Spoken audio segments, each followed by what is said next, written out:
Red wine splattered across white silk like a gunshot wound. In the center of Manhattan's most exclusive restaurant, Ilara Voss stood frozen, drenched, exposed, humiliated by the one person who shared her face. Her identical twin had just destroyed her in front of a room full of strangers, and Ilara couldn't even breathe, let alone fight back. But across the dining room, a man who'd built an empire on fear and violence saw something in that broken moment that stopped him cold. What happens when the city's most dangerous predator decides to protect the prey? Follow this story to the end, hit that like button, and comment with your city so I can see how far this tale travels. The reservation had been a mistake from the beginning. Ilara knew it the moment her friend Clara had thrust the confirmation email into her hands 3 weeks ago.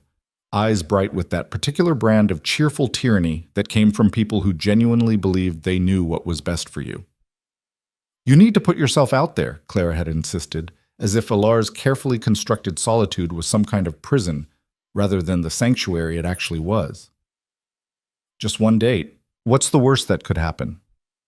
Now sitting at a corner table in Luminaire, a restaurant so aggressively elegant that even the shadows seemed curated, Ilara could answer that question with painful clarity.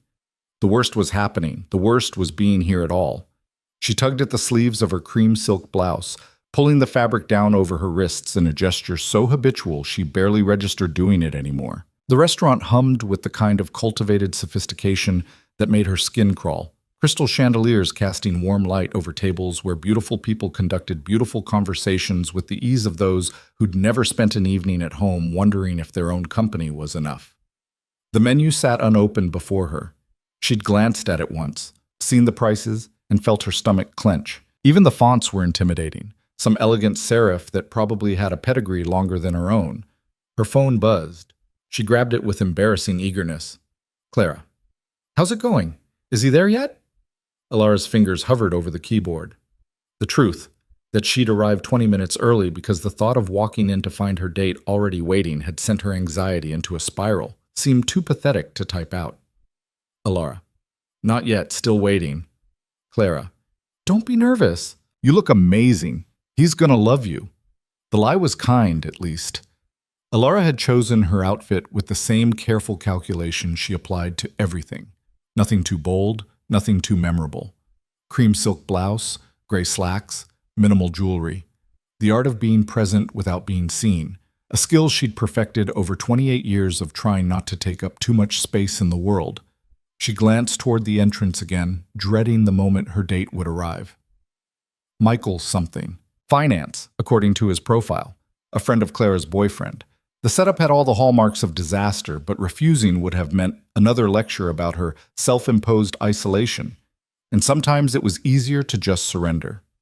The restaurant sommelier glided past her table, and Ilara immediately dropped her gaze, studying the white tablecloth as if it contained secrets. She could feel the weight of other diners' eyes, or imagined she could. The couple 3 tables over, laughing too loudly. The business dinner happening near the windows, all sharp suits and sharper ambitions. Every single person seemed to belong here in a way she fundamentally didn't. Miss, would you care for something while you wait? The server's voice was professionally gentle, but Ilara still flinched. She looked up, briefly, just long enough to be polite, and shook her head. Just water, please, thank you. Of course. The server moved away with the soundless efficiency of someone who'd learned to read discomfort and respond with discretion. Ilara checked her phone again. 7:43 p.m. Michael was now 13 minutes late. The rational part of her brain whispered that traffic in Manhattan was unpredictable, that 13 minutes was nothing. The louder, meaner part suggested he'd looked her up online, found her thoroughly unremarkable, and decided to ghost her before even meeting. She wouldn't blame him. The water arrived in a glass so pristine it looked like crystallized air. Ilara murmured her thanks without making eye contact and took a sip, trying to slow her racing heart. This was fine. She was fine. In another hour, maybe less, this would be over. She could go home, change into her comfortable clothes, make tea, and return to the quiet, predictable safety of her apartment and her art books and her, well, look what we have here. The voice cut through Ilara's thoughts like a blade through silk, familiar, sharp, and carrying just enough volume to turn heads at nearby tables. No, not here. Not now. Alara's fingers tightened around her water glass as she slowly, reluctantly raised her eyes. Vera stood beside the table, and of course she looked perfect. She always did. Same face, same bone structure, same dark hair. But where Alara wore hers in a simple, forgettable style, Vera's fell in deliberately tousled waves that probably required an hour and $200 to achieve. Her dress was red, crimson really, the color of fresh wounds, and cut to display exactly the right amount of skin. Confident. Commanding. Everything Alara had never managed to be. "Vera." Alara's voice came out smaller than she'd intended. "What are you doing here?" "Having dinner, obviously." Vera's smile was all teeth and no warmth. "Though I have to say I'm surprised to see you here. Luminaire isn't exactly your speed, is it? Too many people.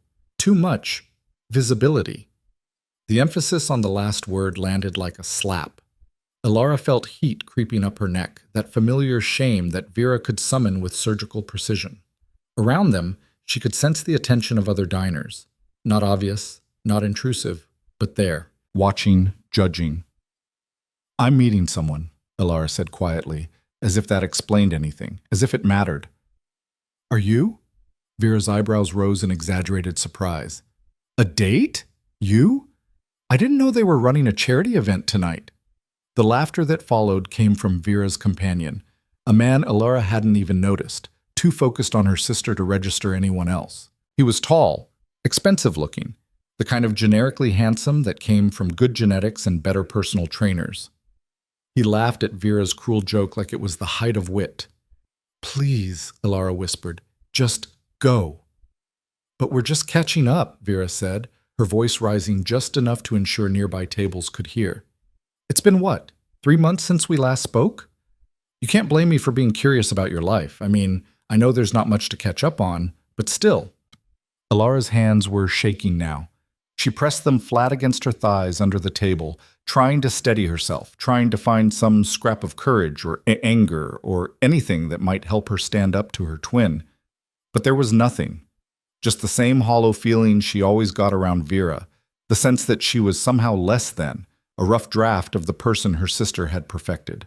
"Actually," Vera continued, picking up a wine glass from a passing server's tray with the casual entitlement of someone who'd never been told no, "I'm curious about something. This date of yours, does he know?" "Know what?" The words came out barely above a whisper. "About me. About us." Vera gestured between them with her free hand, the movement encompassing their identical faces. "Does he know he's getting the discount version?"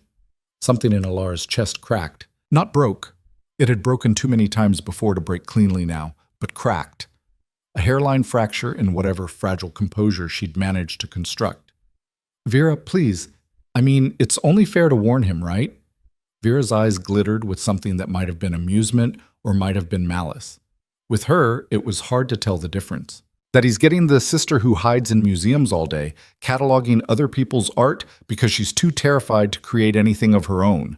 The one who can barely order coffee without stammering. The one who, oops! It happened so fast. One moment Vera was holding the wine glass. The next, red liquid was arcing through the air in a perfect, terrible parabola. Time seemed to slow as Alara watched the wine approach, watched it hang suspended for one impossible moment, before it crashed down across her chest, her lap, her carefully chosen outfit. The sound in the restaurant died instantly. Cold. The wine was cold, not warm like blood, though the color was close enough. It soaked through silk immediately, the fabric clinging to her skin, turning translucent in places that made Alara want to disappear. She sat frozen, not breathing, not moving, as red wine dripped from her hair onto her shoulders and continued its relentless spread across her clothing. "Oh my God," Vera said, her voice pitched perfectly to Carrie. "I'm so sorry. You moved so suddenly, I couldn't help it." Lies. All lies.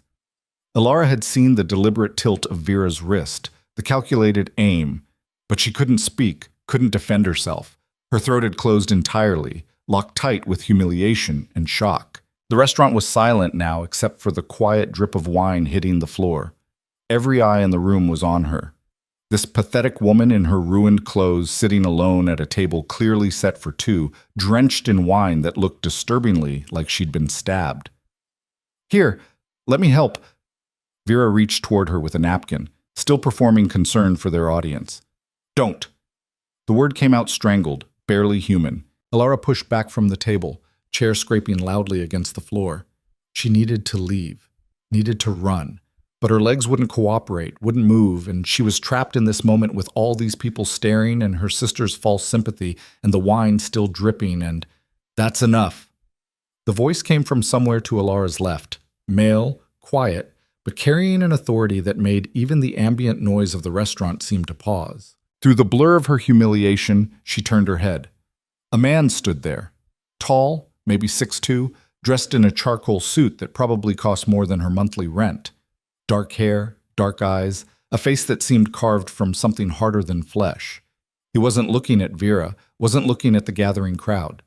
He was looking at Alara, and there was something in his gaze she couldn't quite identify. Not pity, something else. "Here." He shrugged out of his jacket with economical movements and draped it around Alara's shoulders before she could process what was happening. The fabric was warm from his body heat, and it covered the worst of the wine damage, hiding her from the stares that felt like physical touches. Alara tried to speak, but nothing came out except a small, broken sound. The man didn't seem to expect words.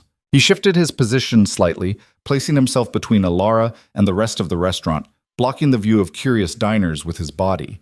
It was such a simple gesture, but it created an instant pocket of privacy, a shelter in the middle of catastrophe. "Sir, I don't think," Vera started, her performative concern cracking slightly. "I wasn't talking to you." The man's voice remained quiet, but something in it made Vera take a step back. He glanced at her then, a brief flick of his eyes that seemed to catalog and dismiss her in the same moment. "Your table is over there, I believe. You should return to it." "Who the hell do you think?" "Now." One word. That's all it took. Vera's companion was already backing away, suddenly fascinated by something across the room.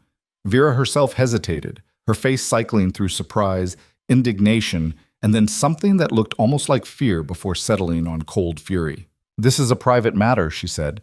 "Then you should have kept it private." The man's attention had already returned to Alara, dismissing Vera as thoroughly as if she'd ceased to exist. "Can you stand?" Alara nodded, not trusting her voice.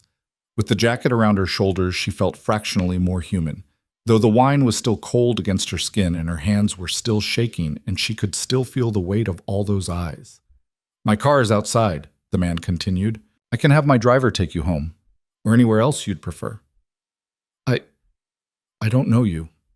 The words came out in a whisper, but at least they came. "No," he agreed. "You don't.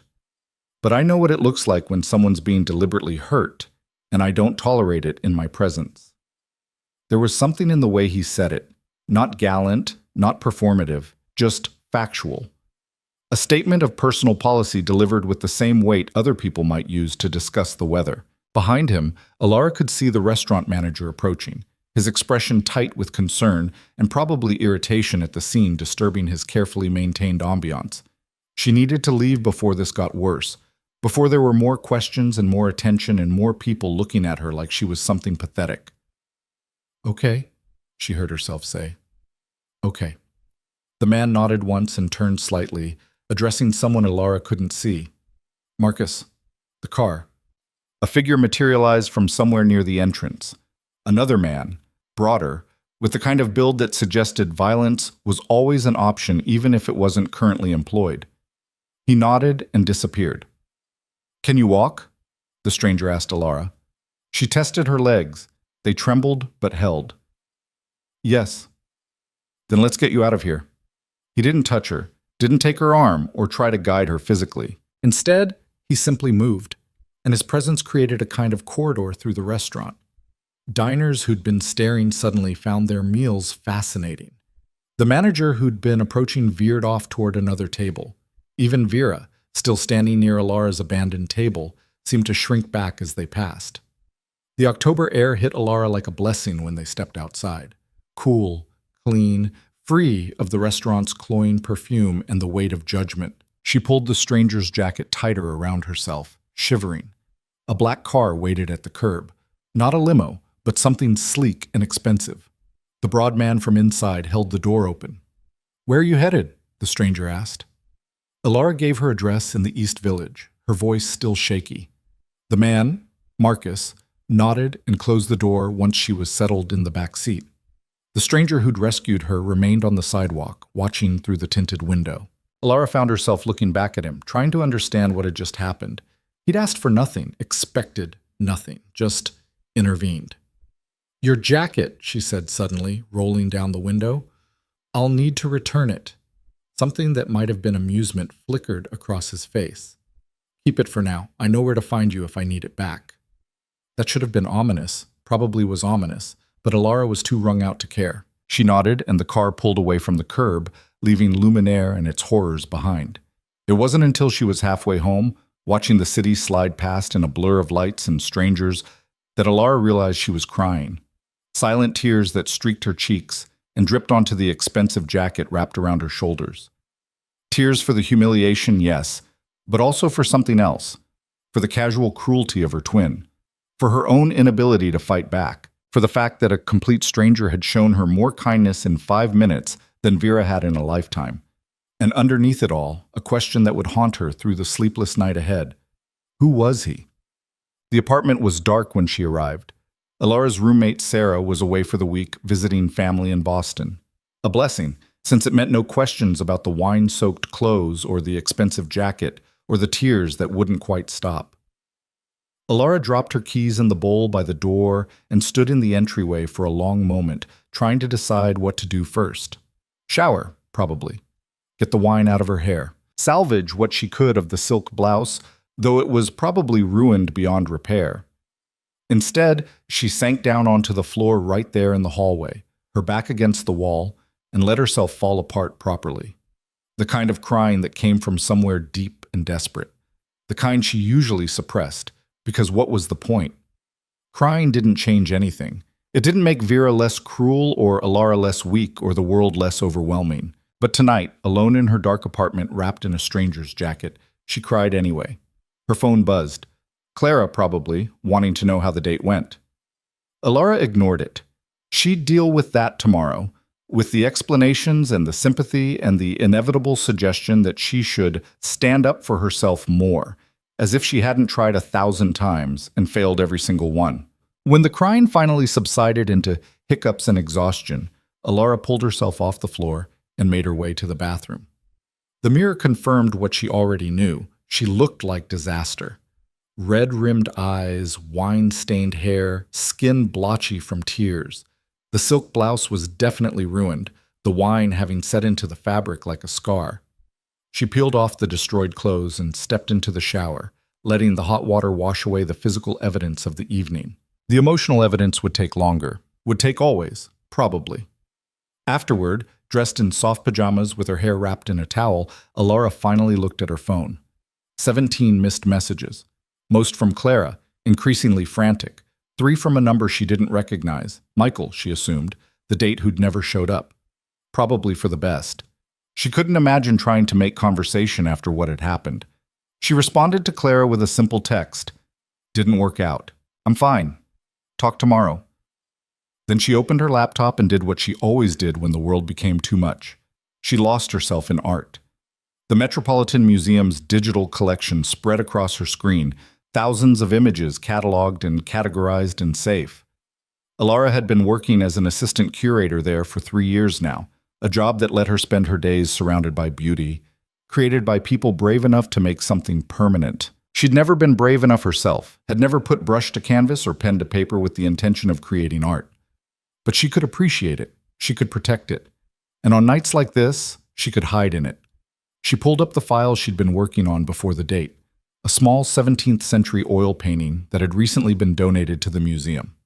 A domestic scene, a woman alone in a room with late afternoon light falling through a window. Nothing dramatic, nothing momentous, just a quiet moment of solitude captured forever.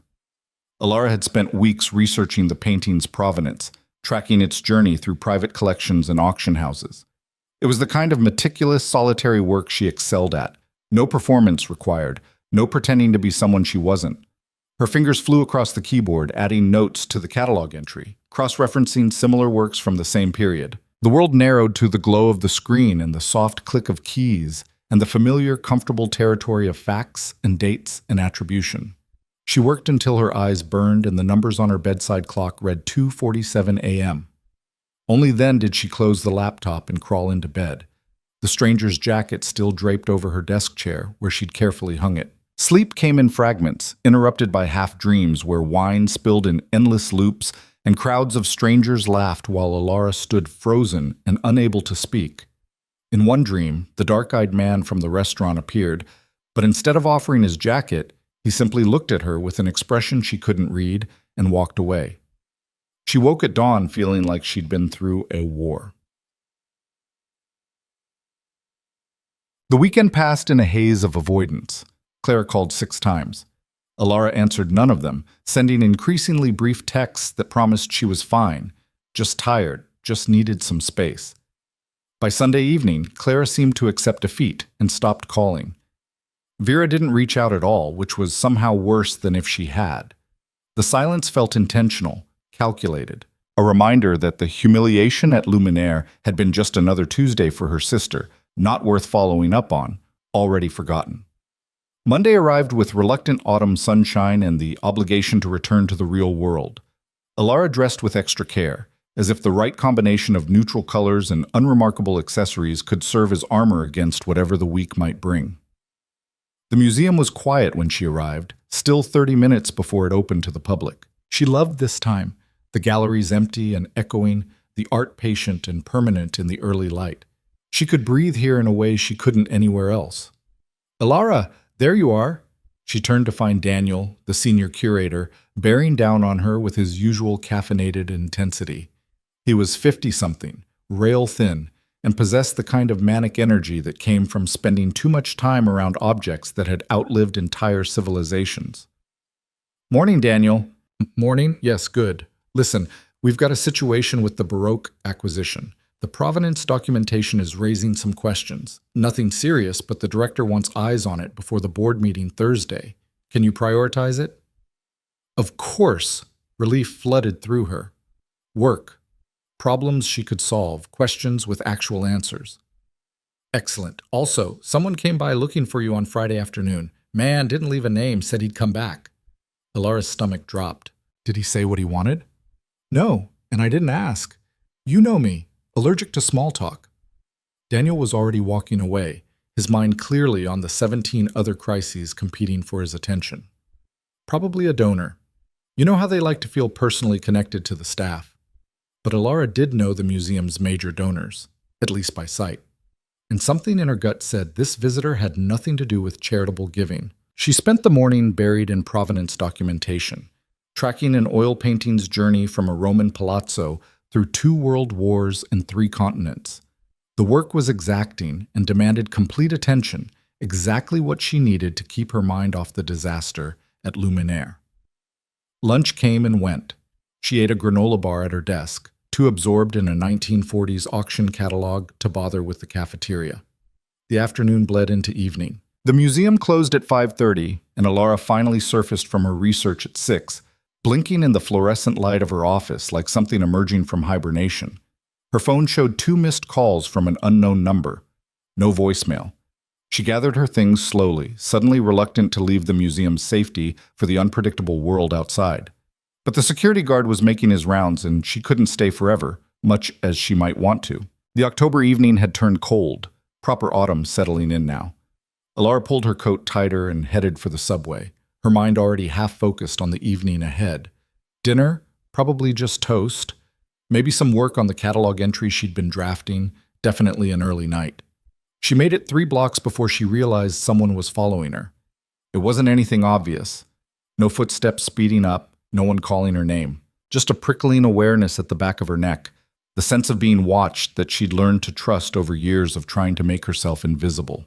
Alara stopped at a crosswalk, risking a glance behind her. A figure stood half a block back, partially obscured by evening shadows and other pedestrians. Too far away to identify, but definitely there. Definitely watching. Her heart kicked into overdrive. She turned back around, forcing herself to breathe normally. It was nothing. Paranoia. New York was full of people walking in the same direction on any given street. It didn't mean the walk signal lit up. Alara crossed with the crowd, then made an impulsive turn down a side street she didn't normally take. If it was nothing, the person would continue straight. If it was something, she counted to 10, then glanced back. The figure had turned too. Panic now, bright and chemical. Alara walked faster, her practical flats clicking against the pavement. The side street was quieter than the main avenue. Fewer people, more shadows. Bad choice. She should have stayed where there were crowds. Alara Voss? The voice came from directly ahead of her this time, and she nearly screamed. A man stepped out from a doorway. Not the one who'd been following her, someone new. Tall, suited, the kind of professional anonymity that screamed corporate security or law enforcement. Yes? Her voice came out strangled. I need you to come with me, please. I don't know you. Mr. Cade sent me. The man's expression remained neutral, professionally blank. He'd like to speak with you. Cade. The name meant nothing to her, but the man said it like it should, like it was explanation enough. I don't know any Mr. Cade, Alara managed, already backing away. I think you have the wrong person. The jacket, the man said patiently, from Luminaire on Friday night. Mr. Cade would like to retrieve it and speak with you if you're amenable. The stranger. The dark-eyed man who'd given her his jacket and asked for nothing in return.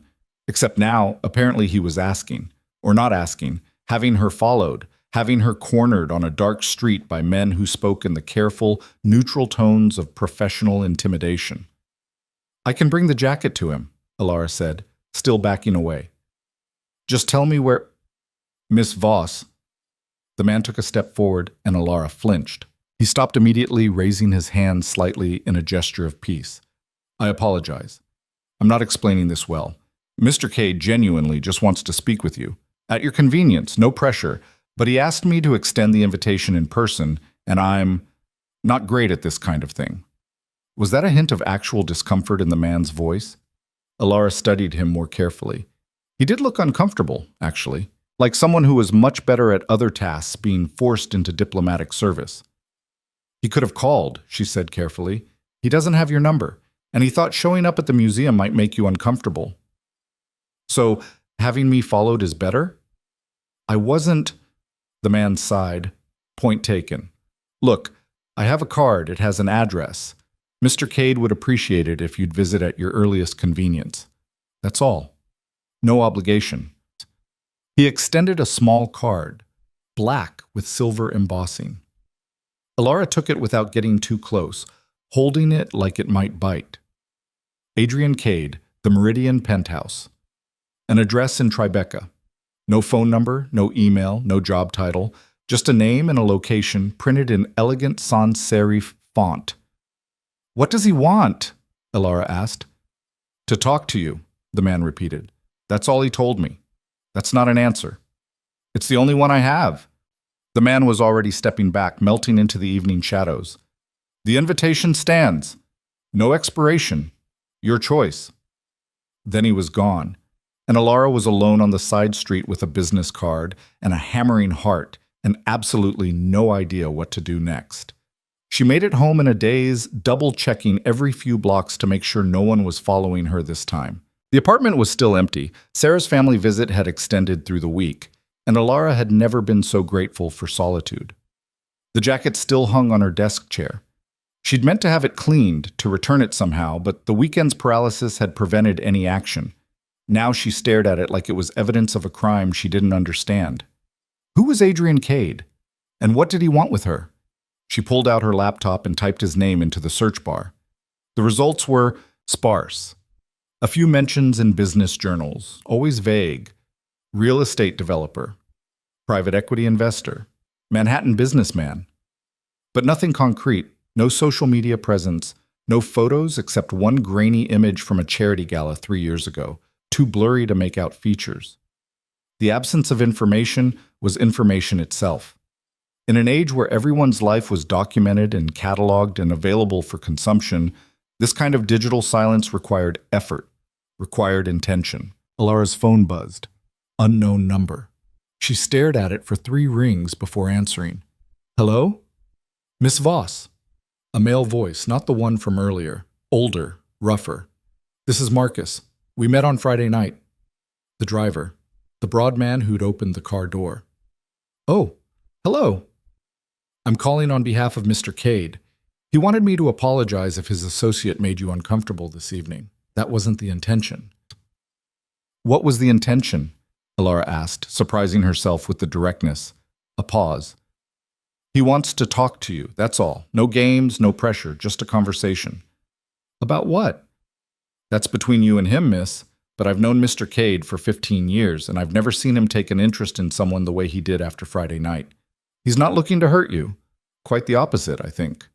The words should have been reassuring. Instead, they settled in Alara's chest like stones. Someone taking an interest in her was never good news. It meant visibility. It meant expectations.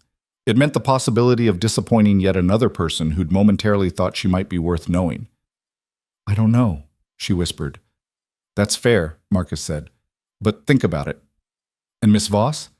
The offer of protection stands, whether you visit or not. Protection from what? From anyone who tries to humiliate you in public again. Mr. Cade was very clear on that point. The line went dead before Alara could respond. She sat in her dark apartment, turning the black business card over and over in her hands, trying to decide if Adrian Cade was her salvation or another disaster waiting to unfold. Outside, the city hummed its eternal song, car horns and distant sirens, and the compressed life of 8 million people trying to carve out space for themselves in the world. And somewhere in that chaos, a man she didn't know was thinking about her, for reasons she couldn't fathom. Alara set the card on her desk, next to the jacket, and tried to convince herself she wouldn't use either one. She was still trying when she finally fell asleep near midnight, and she was still trying when she woke the next morning. But the card went into her wallet anyway, just in case. Just in case. The card stayed in Alara's wallet for 3 days, a small rectangle of weight she could feel through the leather every time she reached for her Metro card or her ID. She didn't look at it, didn't need to. The address had burned itself into her memory within seconds of reading it the first time. Wednesday morning brought rain, the kind of persistent drizzle that turned Manhattan into a study in gray. Alara stood at her office window, watching water streak down the glass, and tried to focus on the authentication report she was supposed to be reviewing. The words kept blurring together, her mind drifting back to Friday night, to dark eyes and quiet authority, and the question that wouldn't stop circling, what did Adrian Cade want? Her phone buzzed. Clara, again. The 7th call since Monday. Alara sent it to voicemail and immediately felt guilty. Clara meant well. She always meant well. But Alara couldn't face the inevitable questions, couldn't explain what had happened at Luminaire without reliving every excruciating second. You look like death. Alara turned to find her colleague James leaning against her doorframe, coffee in hand. He was 35, perpetually rumpled, and possessed the kind of blunt honesty that would have mortified Alara if she tried it herself. Thanks, she said dryly. I'm serious. When's the last time you slept? He stepped into her office without invitation, settling into the chair across from her desk. And don't tell me last night because those circles under your eyes say otherwise. I'm fine. Right, and I'm the Queen of England. James took a long sip of his coffee, studying her over the rim. Want to talk about it? Not really. Fair enough. He didn't leave, though. Just sat there in comfortable silence, which was one of the things Alara actually liked about him. James didn't need to fill every quiet moment with noise. You know, Daniel's worried about you, asked me to check in. Daniel's worried about the Baroque acquisition, Alara corrected. Not me. He can worry about both. Revolutionary concept, I know. James set his coffee down and leaned forward slightly. Look, I know we're not exactly best friends or whatever, but if something's going on, something bad, you can tell someone. You don't have to carry it alone. The kindness was worse than indifference would have been. Alara felt her throat tighten and looked away quickly, blinking hard. I'm handling it. Okay. James stood, retrieving his coffee. But the offer stands, and for what it's worth, whoever made you look like this? They're an asshole. He left before Alara could respond, which was probably for the best, since she had no idea what to say anyway. The afternoon crawled by. Alara forced herself through the authentication report, then moved on to cataloging a new shipment of prints from an estate sale in Connecticut. Busy work, mostly, but it kept her hands occupied and her mind from spiraling too far into dangerous territory. At 4:30, her phone rang. Unknown number. She almost didn't answer, but some masochistic impulse made her swipe to accept. Hello? Alara. One word, but she knew the voice immediately. Vera. Of course it was Vera. What do you want? Alara's hand tightened around the phone. That's a nice greeting for your sister. Vera's voice carried that particular lilt it got when she was enjoying herself. I wanted to check on you, make sure you were okay after that unfortunate incident Friday night. Unfortunate incident. As if it had been an accident. As if Vera hadn't orchestrated every humiliating second. I'm fine, Alara said flatly. Are you? Because I heard something interesting about a man who stepped in. Very protective, apparently. A pause, deliberate and calculated. Who was he, Alara? None of your business. Oh, but it is my business. See, we share a face, you and I. And if some powerful man is taking an interest in you, well, that affects me too, doesn't it? Ice spread through Alara's chest. Stay away from him. From who? You haven't even told me his name. Vera laughed, bright and cruel. But you will. Or I'll find out myself. You know I always do. The line went dead.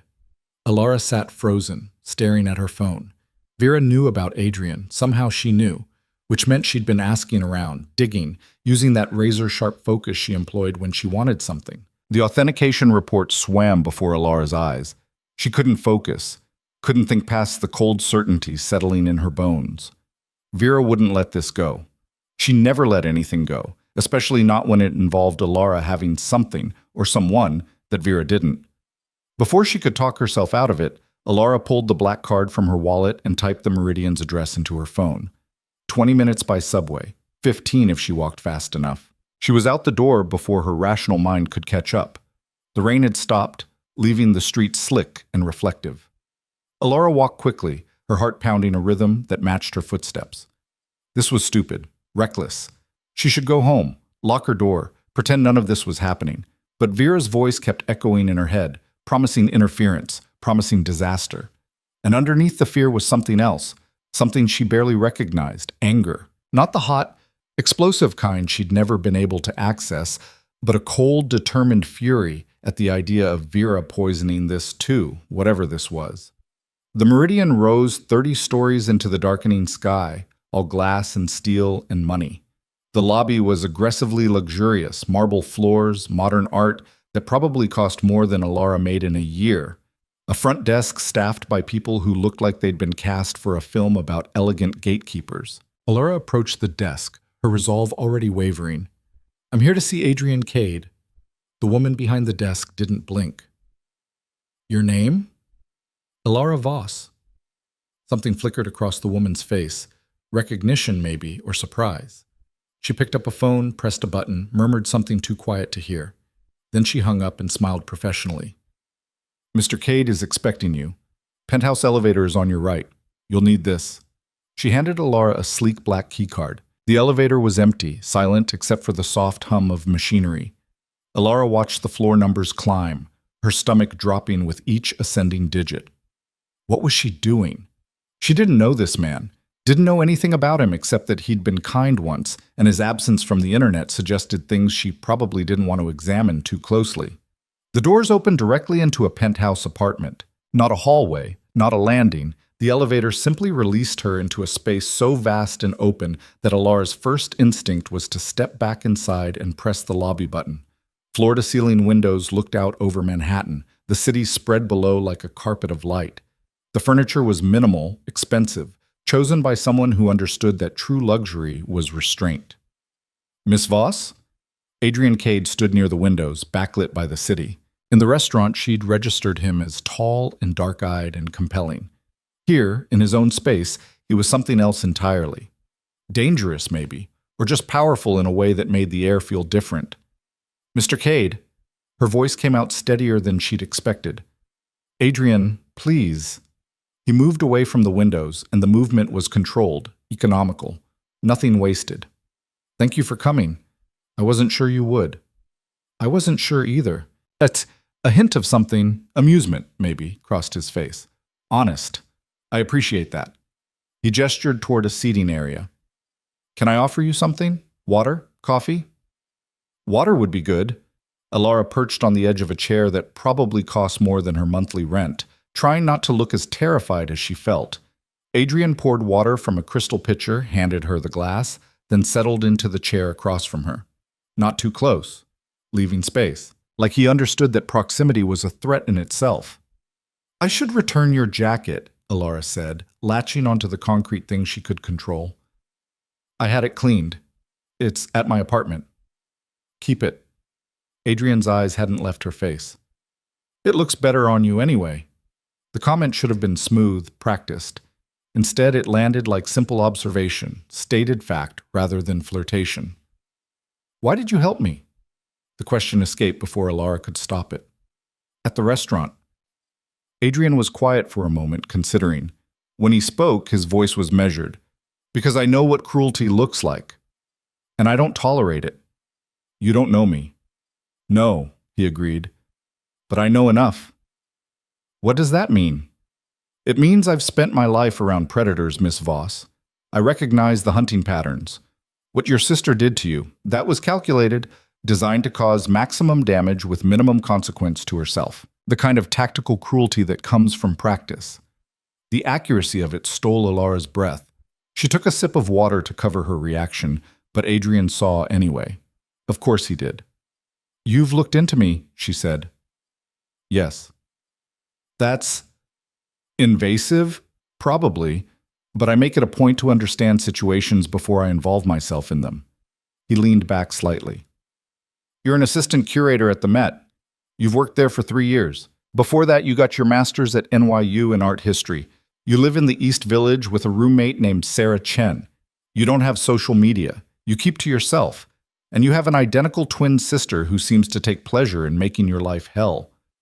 Each fact landed like a small violation. Alara set her water glass down carefully, trying to process the strange mix of anger and something else she didn't want to name. You had me investigated. I had you researched. There's a difference. Not from where I'm sitting. Fair point. Adrian didn't apologize, though, didn't try to justify or explain away what he'd done, just acknowledged her discomfort and moved on. Your sister called you today. What did she want? The shift in topic threw her. How do you know that? Because she called me too, or tried to. Left a message with my assistant claiming to be you and wanting to arrange a meeting. Oh no, no, no, no. Alara felt the bottom drop out of her stomach. What did you call her back? No, because the voice on the message was wrong. Too confident. Too smooth. Adrian's expression darkened slightly. Your sister is planning something. I thought you should know. She always is. The words came out bitter, tired. That's just Vera. She sees something she wants and she takes it. Doesn't matter who gets hurt. What does she want from me? Not you. What you represent. Alara looked down at her hands twisted together in her lap. Power. Access. Whatever she thinks being associated with you might give her. Vera's always been like that. Always needed to be the center of attention. The one everyone wanted. And you? The question was soft but direct. Alara forced herself to meet Adrian's eyes. I just want to be left alone. To do my work and come home and not have to perform for anyone. Is that pathetic? It's honest. Adrian stood, moved to the windows. The city lights painted shadows across his face. I'm going to tell you something, and you're not going to like it. Alara's hands tightened. Okay. Your sister won't stop. People like her, they don't know how. They see boundaries as challenges, refusal as temporary obstacles. She'll keep pushing until she gets what she wants, or until someone makes her stop. I can't make her stop. I've tried. For 28 years I've tried. I know. Adrian turned to face her. But I can. The offer hung in the air between them, tempting and terrifying in equal measure. Alara stood, suddenly needing distance from this man and his dangerous promises. Why? She asked. Why would you do that? You don't know me. You don't owe me anything. What do you want from this? Adrian was quiet for a long moment. When he spoke, his voice was careful, like he was choosing each word with precision.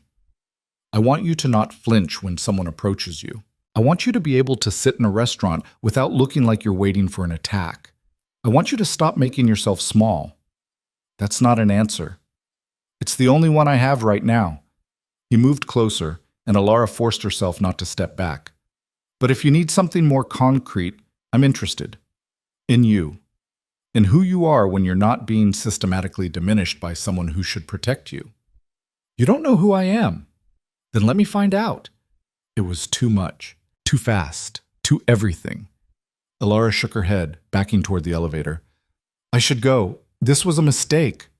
Alara, thank you for helping me Friday night, but I don't. She couldn't finish the sentence, couldn't articulate the tangle of fear and want and self-preservation that was choking her. Adrian didn't try to stop her, just watched as she jabbed the elevator button, as the doors slid open, as she stepped inside. But before they could close, he spoke again. When she comes for you, and she will, call me. Please. The door shut on his words, and Alara was alone in the descending elevator, her heart racing and her hands shaking and her mind spinning with questions she didn't have answers for. She made it halfway home before the tears started. The next 2 days passed in a blur of forced normalcy. Alara threw herself into work with manic focus, staying late at the museum, volunteering for projects no one else wanted, anything to keep her mind occupied, to avoid thinking about Adrian's offer or Vera's threat or the way she'd run like a coward from the first person in years who'd looked at her and seen something worth protecting.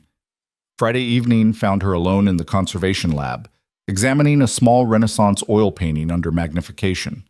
The rest of the staff had left hours ago. She had the building to herself, just her and centuries of captured beauty and the comfortable silence of work. Her phone buzzed. She ignored it. It buzzed again and again. Sighing, Alara pulled off her magnification glasses and checked the screen. 7 missed calls from Sarah, her roommate. That was unusual. Sarah respected Alara's work hours, never called unless it was important. Alara dialed back, and Sarah picked up before the first ring finished. Oh, thank God, Alara, where are you? At work. What's wrong? Someone's been here. At the apartment. Looking for you.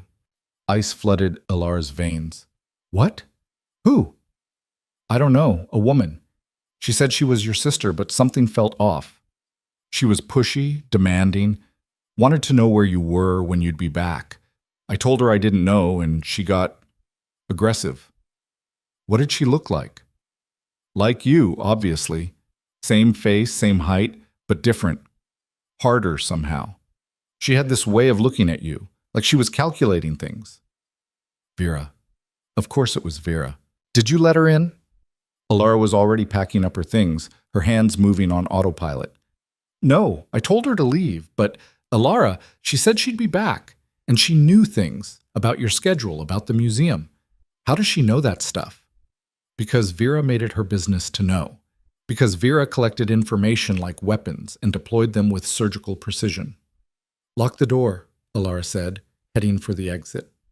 Don't let anyone in. I'll be there in 20 minutes. Should I call the police? No, just stay inside. I'm coming. She hung up and ran. The subway was crowded, Friday night revelers heading out for the evening. Alara wedged herself into a corner, trying to breathe normally, trying to think. Vera at her apartment.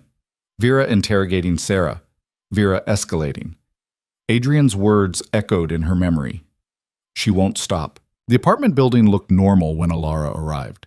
No police, no disturbance, just the familiar brownstone with its tired brick and crooked steps. She took them 2 at a time, her keys already in her hand. Sarah opened the door before Alara could knock, relief washing over her face. Oh, thank God. I'm sorry, Alara said immediately. I should have warned you about her. Your sister? Sarah locked the door behind them, 3 separate locks clicking into place. Yeah, you maybe could have mentioned you had an evil twin situation going on. It's complicated. Isn't it always? Sarah collapsed onto the couch, running her hands through her short hair. She left about an hour ago, but Alara, I got a weird vibe, like she was scoping the place out. She kept looking around, asking questions about your room, your things. Alara's room. She headed there immediately, Sarah following. Everything looked normal at first glance. Bed made, desk organized, books alphabetized on the shelf. But something felt wrong. She couldn't identify what, just a sense of displacement, of things being fractionally different than she'd left them. Then she saw it. Her laptop, closed on her desk. She always left it open. Always.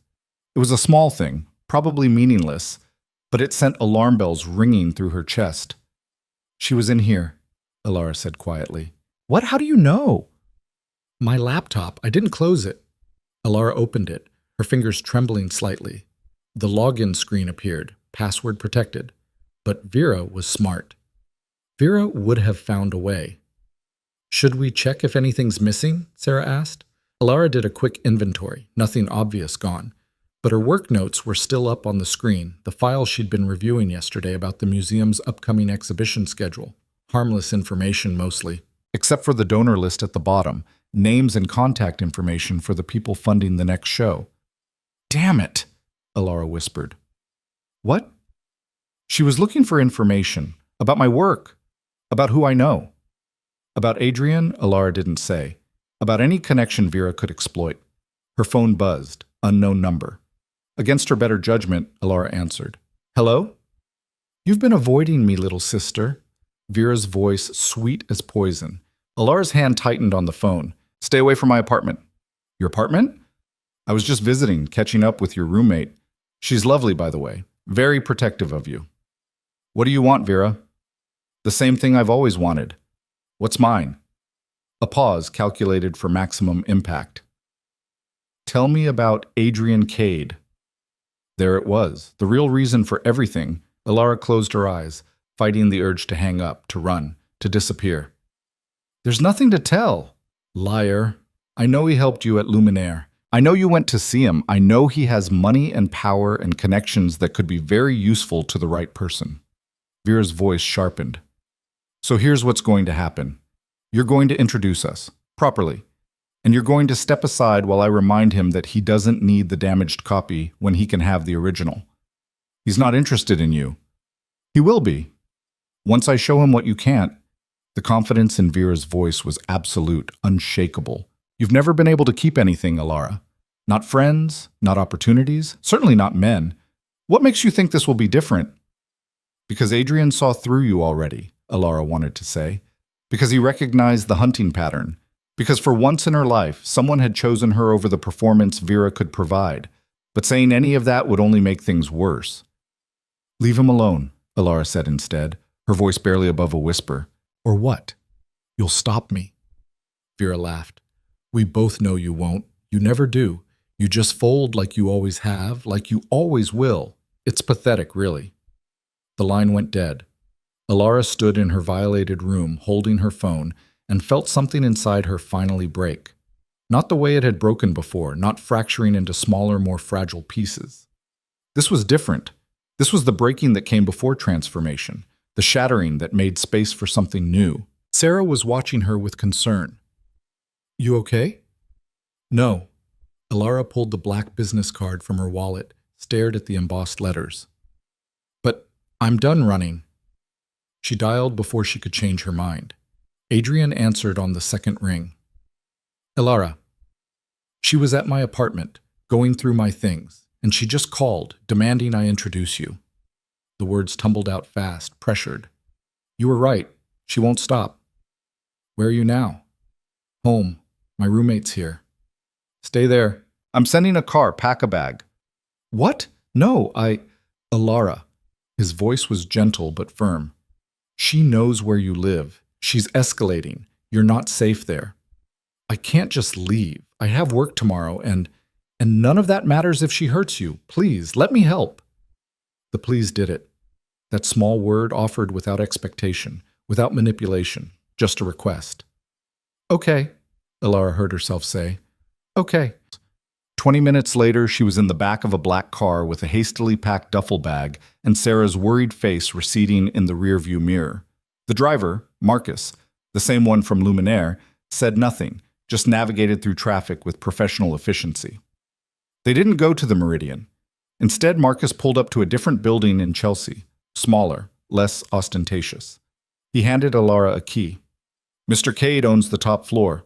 You'll be safe here. He'll be by later once he's handled some business. What kind of business? Marcus's expression darkened slightly. The kind that ensures your sister understands boundaries. Then he was gone, and Alara was alone in an unfamiliar apartment with floor-to-ceiling bookshelves and comfortable furniture and windows that looked out over the city like a promise or a threat, depending on how you chose to see it.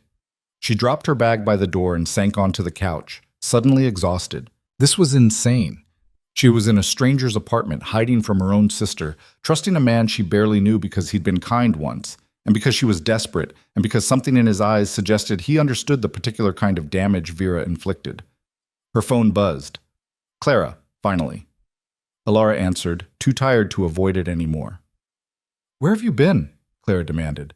I've been calling for days. I'm sorry. Things got complicated. Because of the date? Michael said he got stuck in traffic, and when he finally showed up, you were already gone. What happened? Alara closed her eyes. The date. She'd completely forgotten about the date, about Michael who'd never arrived, about the entire reason she'd been at Luminaire in the first place.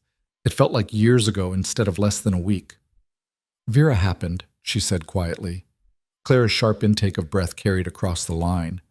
What did she do? Alara told her. Not everything. Not Adrian, not the part about hiding in a strange apartment, but enough. The wine, the humiliation, the escalation.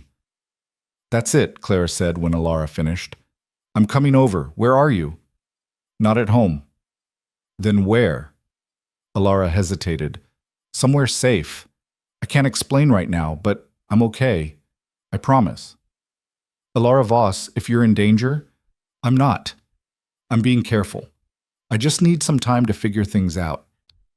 They talked for a few more minutes, Clara extracting promises to check in daily, to call if anything changed, to not do anything stupid. Alara agreed to all of it, knowing that what she was already doing probably qualified as stupid by most definitions. After they hung up, the apartment settled into silence. Alara explored slowly, trailing her fingers along book spines, examining art on the walls. Everything spoke of careful curation, of someone who understood beauty and restraint. It reminded her of the museum in a way, same quiet reverence for things worth preserving. She found herself in what was clearly Adrian's study. A massive desk dominated one wall, its surface clean except for a single lamp and a leather journal. She shouldn't look. Shouldn't invade his privacy the way he'd invaded hers with his research. She looked anyway. The journal was filled with neat handwriting, notes and observations and occasional sketches. Nothing personal, mostly business, names and figures and strategic observations. But tucked into the back pages, she found something different. A sketch of a woman at a restaurant table, her face turned away, her shoulders curved inward like she was trying to disappear. It took Alara a moment to recognize herself. The detail was remarkable. The exact angle of her hunched posture, the way her hand gripped her water glass, the careful study of someone who'd been watching without her knowledge. But there was something else in the sketch too, something in the line work that suggested not cruelty or objectification, but curiosity. Wonder, even. I drew that the night we met. Alara spun, nearly dropping the journal. Adrian stood in the study doorway, still in his coat, looking exhausted in a way that somehow made him seem more human. I'm sorry, she said immediately. I shouldn't have... It's fine. He moved into the room, shrugging off his coat. You're allowed to know the person you're trusting. Am I? Trusting you? I hope so. Adrian took the journal gently from her hands, studying the sketch. You looked so small that night, so determined to take up as little space as possible. It made me angry. Why? Because no one should have to live like that, especially not someone like you. You don't know what I'm like. Then tell me. Adrian set the journal down and met her eyes. Tell me who Alara Voss is when her sister isn't actively trying to destroy her. It was a challenge and an invitation and possibly the most terrifying question anyone had ever asked her. Because Alara didn't know the answer, didn't know who she was separate from the fear and the shame and the constant grinding effort of trying to be invisible. I don't know, she admitted. Then maybe, Adrian said quietly, it's time to find out. The silence that followed Adrian's words stretched thin between them, fragile as spun glass. Alara wanted to look away, to break eye contact and retreat into the familiar safety of invisibility, but something in his steady gaze held her in place. He wasn't demanding an answer, just waiting, patient in a way that suggested he had all the time in the world. "I like quiet places," she finally said, her voice barely above a whisper. "Museums after hours, libraries, anywhere the world feels paused. I like art that no one else pays attention to. The small paintings in corners, the ones without drama or spectacle. I like tea better than coffee. I read the same books over and over because new ones feel like too much risk." She paused, embarrassed by how mundane it all sounded. "That's not very interesting." "It's honest," Adrian said. "That makes it interesting." "You say that a lot, about honesty."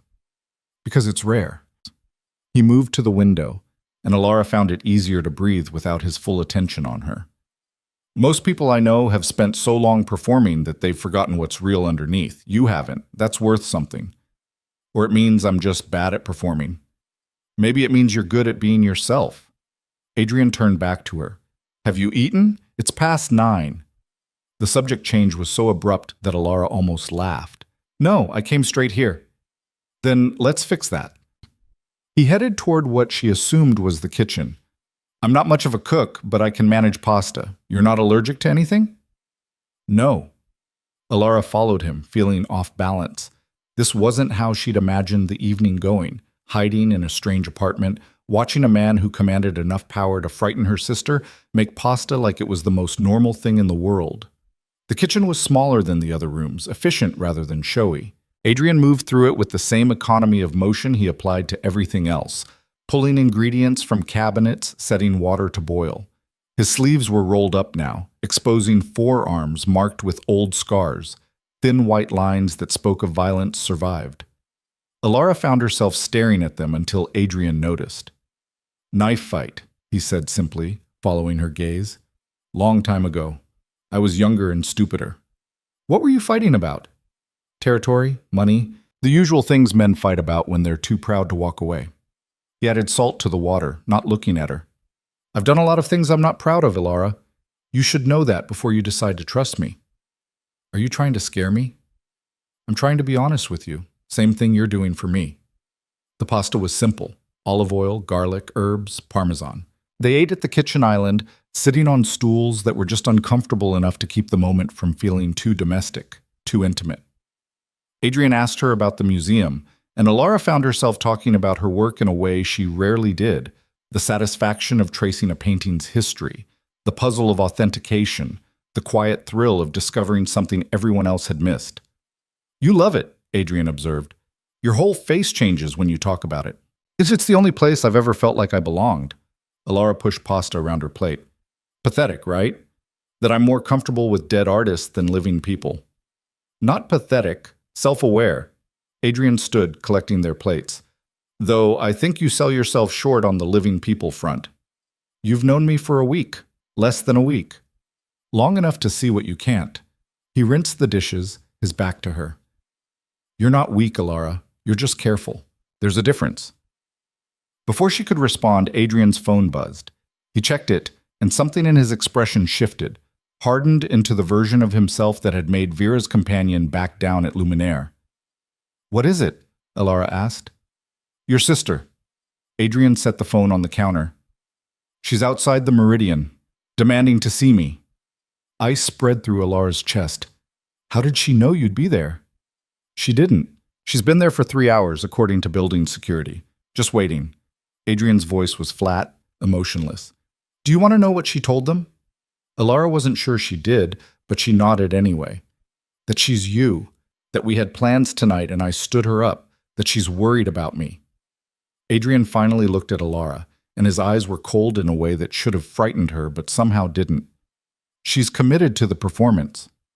"What are you going to do?" "Nothing. Let her wait. Let her understand that I'm not interested in whatever game she's playing." He picked up his phone again, typed something. "I'm having Marcus make it clear that if she returns, she'll be escorted off the property by police." "That'll just make her angrier."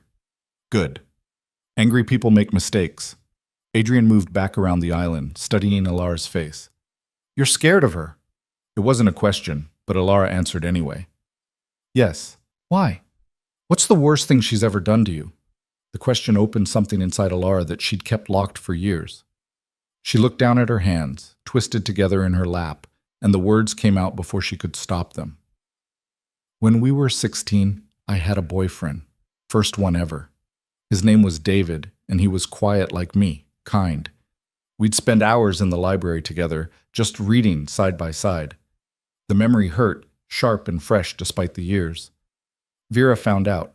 Decided she wanted him, not because she actually did, just because I had something that made me happy. What happened? Adrian's voice was gentle now, careful. She seduced him. Took maybe a week. Then she got bored and dumped him, but not before making sure he told me every detail of what they'd done. How much better she was. How he'd only dated me because he was too shy to approach her. Alara forced herself to meet Adrian's eyes. I know it sounds childish, ancient history, but it taught me something, that anything I cared about, Vera would take, just to prove she could. That's why you don't let yourself care about things, Adrian said quietly. Or people. It's safer. It's half a life. The words stung because they were true. Alara stood abruptly, needing distance. I should go to bed. It's late. Alara, which room is mine? Adrian studied her for a long moment, then nodded. Down the hall, second door on the left. There's an ensuite bathroom. Take whatever you need. She fled before he could say anything else that might crack her open further. The bedroom was simple, elegant, the bed covered in white linens that looked impossibly soft. Alara locked the door behind her and leaned against it, her heart racing. This was a mistake. All of it. She should leave, go back to her apartment, face Vera like an adult, instead of hiding behind a man she barely knew. Except she was so tired of facing Vera alone, of losing every single confrontation, of being diminished until there was almost nothing left. Her phone buzzed, a text from an unknown number. I know you're with him, enjoying his money, his protection. But you can't hide forever, little sister, and when you come out, I'll be waiting. Vera. Of course Vera had her number. Vera had everything, always. Alara deleted the text and turned off her phone. Then she showered, washing away the day's accumulated tension, and crawled into the unfamiliar bed and clothes borrowed from her own hastily packed bag. Sleep should have been impossible, but exhaustion pulled her under within minutes, dragging her into dreams where she was chased through endless museum galleries by someone wearing her own face. She woke to sunlight and the smell of coffee. For a disoriented moment, Alara couldn't remember where she was. Then it came back in a rush. Vera, Adrian, the safe house. She checked her phone. 8:47 a.m., Saturday. No work, no obligations, nowhere she needed to be except here, hiding. The apartment was quiet when she emerged. She followed the coffee smell to the kitchen and found a note in Adrian's neat handwriting. Had to handle some business. Make yourself at home. Back by noon. Alara poured coffee and wandered through the apartment, examining it properly in daylight. The bookshelves were filled with an eclectic mix: Russian literature, military strategy, art history, philosophy. She pulled out a worn copy of Dostoevsky's The Brothers Karamazov and found notes in the margins, Adrian's handwriting analyzing passages about morality and justice. She was curled up on the couch, deep into the annotated novel, when the apartment door opened. Alara tensed, but it was Adrian, carrying a leather portfolio and looking like he hadn't slept. You're reading my books, he said, something that might have been pleasure crossing his face. Sorry, I got curious. Don't apologize, that's what they're for. He set the portfolio down and crossed to the kitchen, pouring his own coffee. Did you sleep? Better than I expected. Alara closed the book carefully, marking her place. What kind of business? Adrian was quiet for a moment, debating something.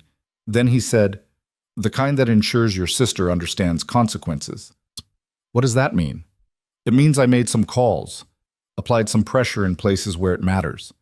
He took a long sip of coffee. Vera works in PR, correct? For a firm in Midtown? Yes. How did you write, research? Her firm has several clients who are, let's say, friendly to my interests. As of this morning, those clients have been advised that Vera's continued employment represents a liability. Adrian's expression was neutral, but there was steel underneath. She'll likely be fired by Monday. Alara stood, the book sliding forgotten to the couch. You can't do that. I already did. You can't just... She needs that job. She'll know it was because of me. It was because of her own actions. Adrian set his coffee down. She broke into your apartment, harassed your roommate, and is currently stalking me. Those are choices she made. This is the consequence. You don't understand. This will make everything worse. She'll what? Escalate? She was already escalating, Alara. At what point were you planning to draw a line? The question hit like a slap. Alara wrapped her arms around herself, suddenly cold despite the apartment's warmth. You had no right. Maybe not, but I have the ability and I used it. She needed to understand that you're not alone anymore, that hurting you has a cost. I didn't ask you to fight my battles. No, you asked me to help you stay safe. This is what that looks like. Adrian moved closer, and Alara fought the urge to back away. I know you're angry, but think about what she was doing, Alara.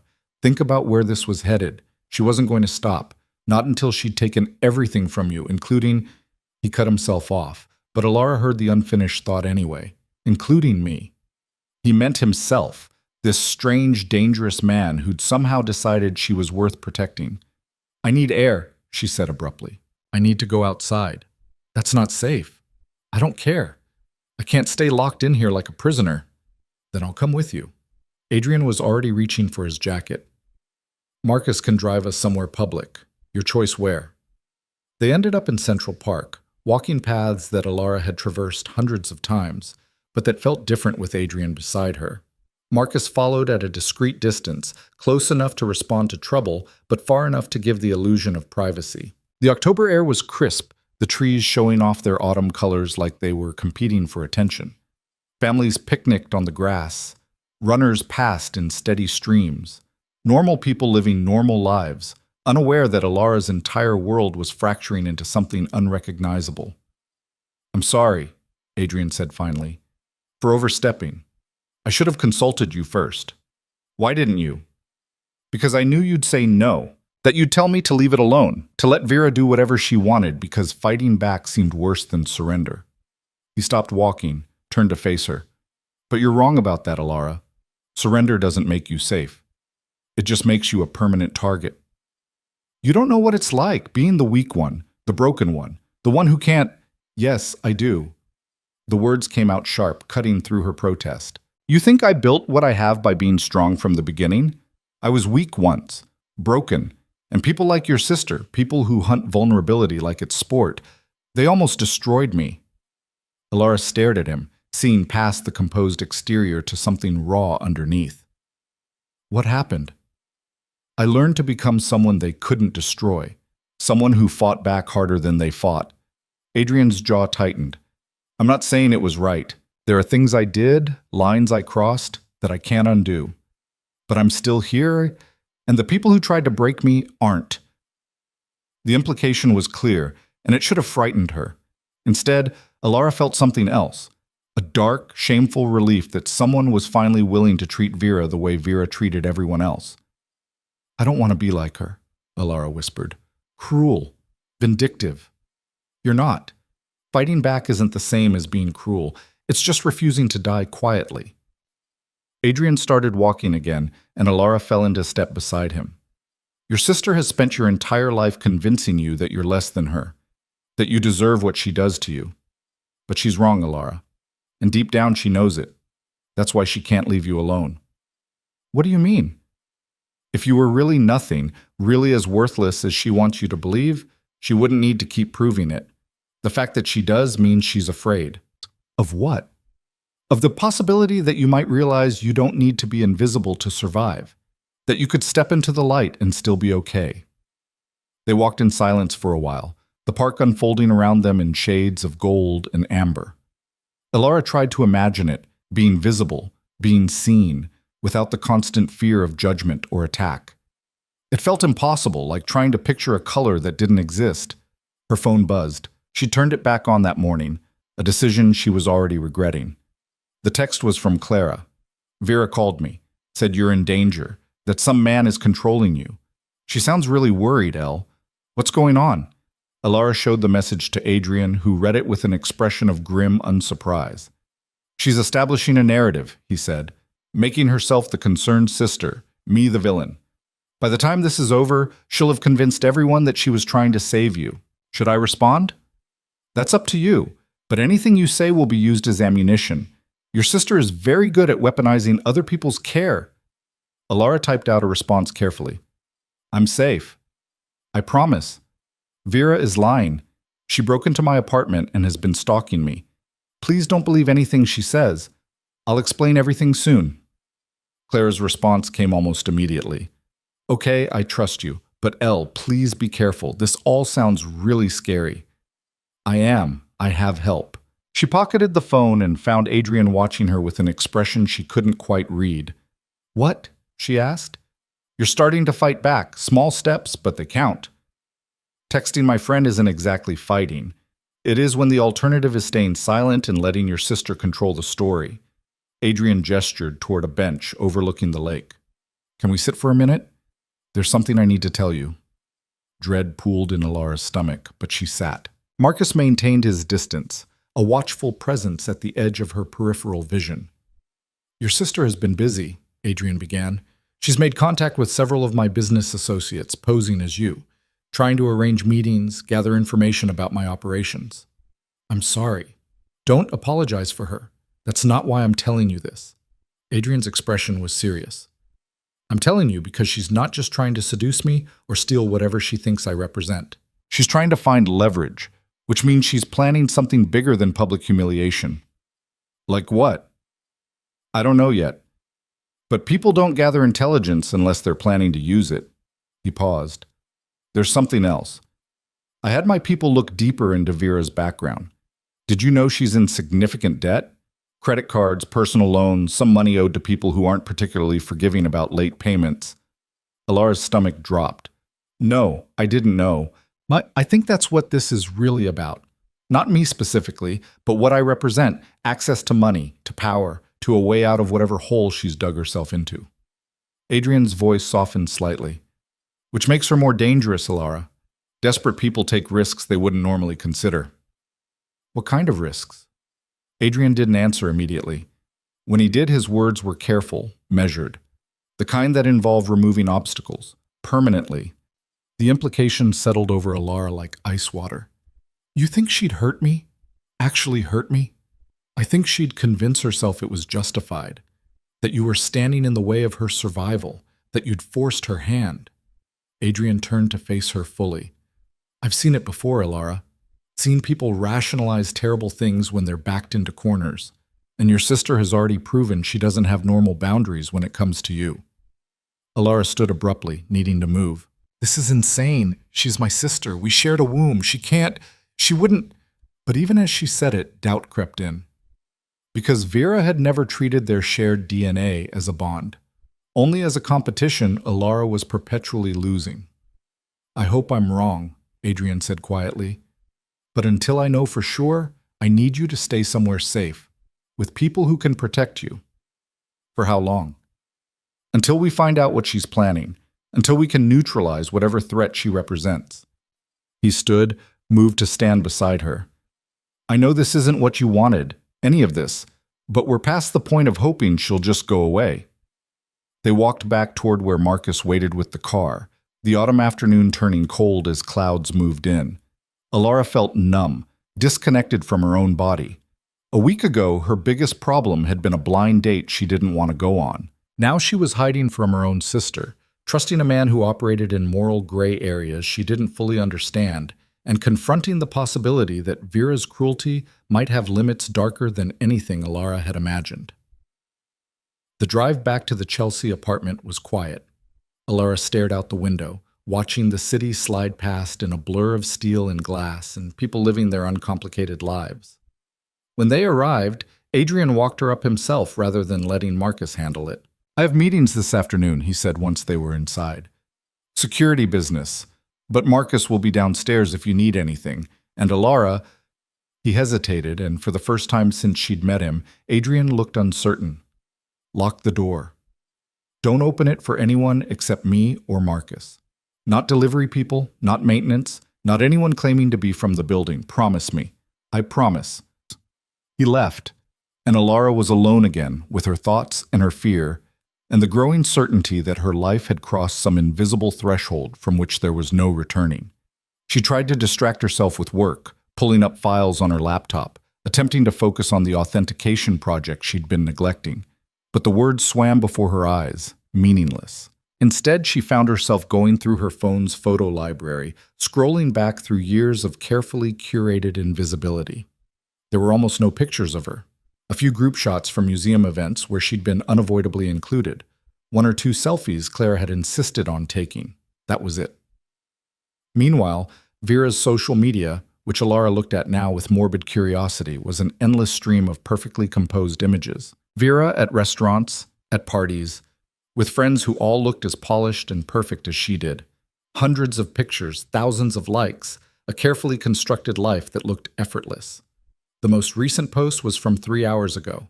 A selfie taken in front of the Meridian, Vera's expression worried, vulnerable. The caption read, "Worried about my sister. If anyone has seen Alara Voss, please contact me. She's with someone dangerous and I'm scared for her safety. Hashtag find Alara. Hashtag sister love already." It had 200 likes and dozens of comments offering sympathy and support. Alara read through them with sick fascination, watching her sister weaponize concern, turn herself into the victim of a story she'd entirely fabricated. One comment stood out, from someone Alara didn't recognize. "Have you called the police? If she's really in danger, they can help." Vera's response, "I've tried. They say she's an adult and hasn't been reported missing officially, but I know something's wrong. I can feel it. She was building a case, creating a paper trail that would support whatever narrative she was planning to spin." Alara screenshotted the post and texted it to Adrian. His response came quickly. "I see it. Already working on damage control. Don't engage. Don't respond to any comments. Stay invisible. Stay invisible." The story of her life condensed into 2 words. Alara was making tea when her phone rang. Unknown number. She let it go to voicemail. Then listened to the message immediately, some self-destructive impulse making her press play. "Alara, it's me." Vera's voice, sweet and concerned. "I know you probably don't want to talk to me right now. I know things got out of hand at the restaurant, but I'm worried about you, little sister. This man you're with. I've been asking around. He's dangerous. Connected to things you don't understand. Please, come home, or at least call me so I know you're okay. I love you. I'm sorry for everything. Please." The performance was flawless. If Alara hadn't known better, hadn't spent 28 years learning to decode Vera's manipulations, she might have actually believed it. She deleted the voicemail and turned her phone off entirely. The afternoon bled into evening. Alara ordered food from a delivery app, then remembered Adrian's warning and canceled it, made do with pasta and jarred sauce from the kitchen instead, eating alone at the counter while the city darkened outside the windows. Adrian returned at 8, looking exhausted. "I brought dinner," he said, holding up bags from a restaurant Alara didn't recognize. "Thai. I hope that's okay. I already ate, but thank you. Then I'll eat and you can keep me company." He unpacked containers, and the smell of spices filled the kitchen. "Have you been okay?" Define okay. A slight smile crossed Adrian's face. "Fair point." He began eating, and they sat in silence for a while before he spoke again. "I've been thinking about your sister's endgame. And I think she's going to make a move soon. The social media campaign, the phone call, the way she's positioning herself, it's all building towards something, a confrontation maybe, or a play for public sympathy that forces your hand." "What kind of play?" "I don't know yet. But when it happens, I need you to be ready, to not let her manipulate you into doing something you'll regret." Alara wrapped her arms around herself. "Like what?" "Like going back to her. Like believing she's changed or that things can be different." Adrian set down his fork. "People like Vera don't change, Alara. They just get better at hiding who they really are." "You sound very certain about that." "I am." His expression darkened. "Because I used to be like her. Ruthless, willing to do whatever it took to win. And I didn't change because I suddenly developed a conscience. I changed because I got tired. Tired of the performance, tired of the emptiness, Tired of waking up and not recognizing the person looking back from the mirror. It was the most honest thing he'd said to her, raw and undefended. Alara found herself looking at him differently, seeing past the control to something more complicated underneath. "What changed you?" she asked quietly.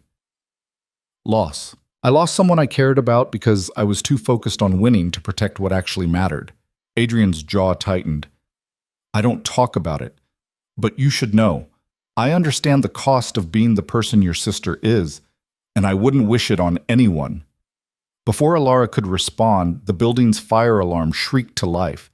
Adrian was on his feet instantly, all exhaustion vanishing. "Stay here." "What?" "No, if there's a fire." "There's no fire." His voice was hard, certain. "This is her. This is the move." And suddenly Alara understood. The alarm, the forced evacuation, the chaos that would follow. It was a way to flush her out, to force her into the open where Vera could control the situation. Adrian was already on his phone, speaking rapidly to someone. "Marcus, status." A pause. "I don't care what the building manager says. This is a false alarm.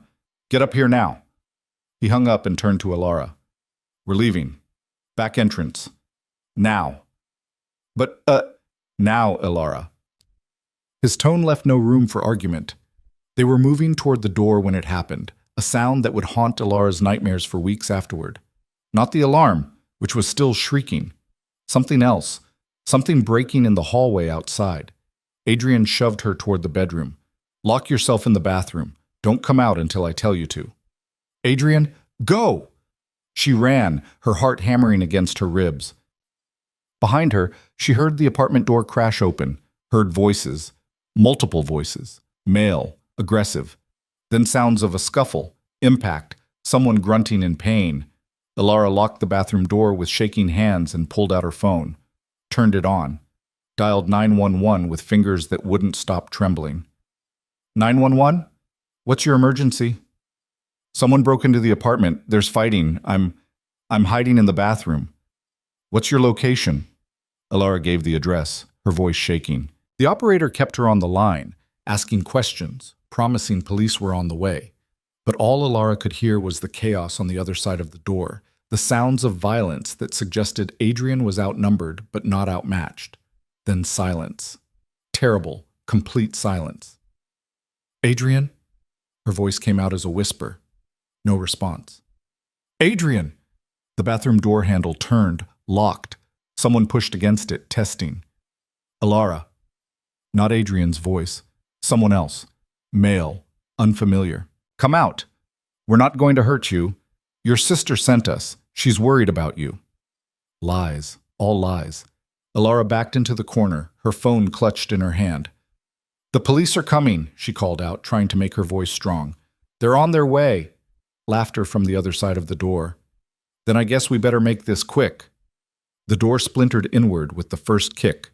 The second kick sent wood splintering across the bathroom floor. Alara pressed herself into the corner, her phone still clutched in her hand. The 911 operator's voice, a tinny stream of reassurance that meant nothing against the immediate reality of the door giving way. Then gunfire. Not in the bathroom, but close. 3 shots in rapid succession, the sound so loud it made Alara's ears ring. The kicking stopped. She heard bodies hitting the floor, heavy and final, and then Adrian's voice cutting through the chaos. "Alara, it's me. It's over. You can come out." She didn't move. Couldn't. Her legs had stopped working, her entire body locked in place by adrenaline and terror. "Alara." His voice was closer now, just outside the damaged door. "I need you to look at me. I need you to see it's me." Slowly, shaking so hard her teeth chattered, Alara looked up. Adrian stood in the doorway, blood on his knuckles, his shirt torn at the shoulder. Behind him, she could see 2 men on the ground, not moving, not dead. She could see their chests rising and falling, but definitely unconscious. "Are you hurt?" Adrian asked, his eyes scanning her for injuries. Alara shook her head. Words wouldn't come. "The police are coming. We need to leave before they arrive. Can you walk?" She tried. Her legs buckled and Adrian caught her before she hit the floor, his arms solid and steady around her trembling frame. "I've got you," he said quietly, "but we have to move now." Marcus appeared in the hallway, stepping over the unconscious men with professional indifference. "Car's running. Back exit is clear." "The fire alarm?" Adrian asked. "Already shut off. Building manager's been handled." Marcus's expression was grim. "But those two are just advance. There's a woman in the lobby asking about apartment residents. Description matches the sister." Adrian's jaw tightened. He looked down at Alara, still shaking in his arms. "Can you stand?" This time her legs cooperated barely. Adrian kept one arm around her waist as they moved through the apartment, stepping over destruction and broken furniture. The front door hung off its hinges. In the living room, two more men lay unconscious, cable ties securing their wrists. "You did this?" Alara whispered. "All four of them?" "I had motivation." Adrian guided her toward the service stairs. "And they were hired muscle, not professionals. Sloppy." They descended 6 flights in silence, Alara's legs working on autopilot while her mind tried to process what had just happened. Someone had broken into the apartment. Multiple someones. Sent by Vera. To do what? Take her? Hurt her? The man's voice echoed in her memory, "Your sister sent us," and the casual certainty in those words made her stomach turn. The car was waiting in the service alley, engine running. Marcus held the door open and they slid inside, the vehicle moving before the door fully closed. Alara caught a glimpse of police cars pulling up to the building's main entrance, lights flashing against the darkness. "Where are we going?" she asked. "Somewhere safer." Adrian pulled out his phone, typed rapidly, "I underestimated your sister's resources. That won't happen again." "Those men, did you kill them?" "No, though I considered it." His voice was flat, matter-of-fact. "But dead bodies bring complications we don't need right now." Alara pressed her hand to her mouth, fighting nausea. This was real. This was actually happening. Her sister had hired men to break into an apartment and take her, and only Adrian's violence had prevented whatever came next. "I'm going to be sick," she managed. Marcus had a bag ready before she finished the sentence, like he'd done this before.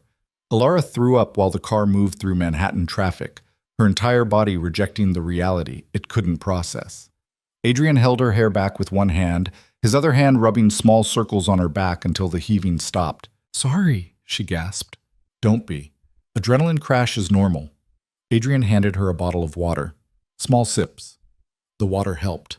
So did the breathing exercises Adrian talked her through, his voice calm and steady until her heart rate slowed from sprint to merely elevated. By the time the car stopped, Alara could almost think again. They'd arrived at what looked like an industrial building in Brooklyn, all brick and metal, and no obvious signage. Marcus led them through a loading dock to an elevator that required a key card and a fingerprint scan. The doors opened onto a space that was part apartment, part fortress, reinforced walls, security monitors, the kind of setup that suggested serious people took serious precautions here. "What is this place?" Alara asked. "Safe house, one of several." Adrian guided her to a couch. "No one knows about this except me, Marcus, and 2 other people I'd trust with my life. Your sister won't find you here." "She found the Chelsea apartment." "Because I got careless, assumed she'd stick to social manipulation instead of hiring thugs." Adrian's expression was grim. "I won't make that mistake twice."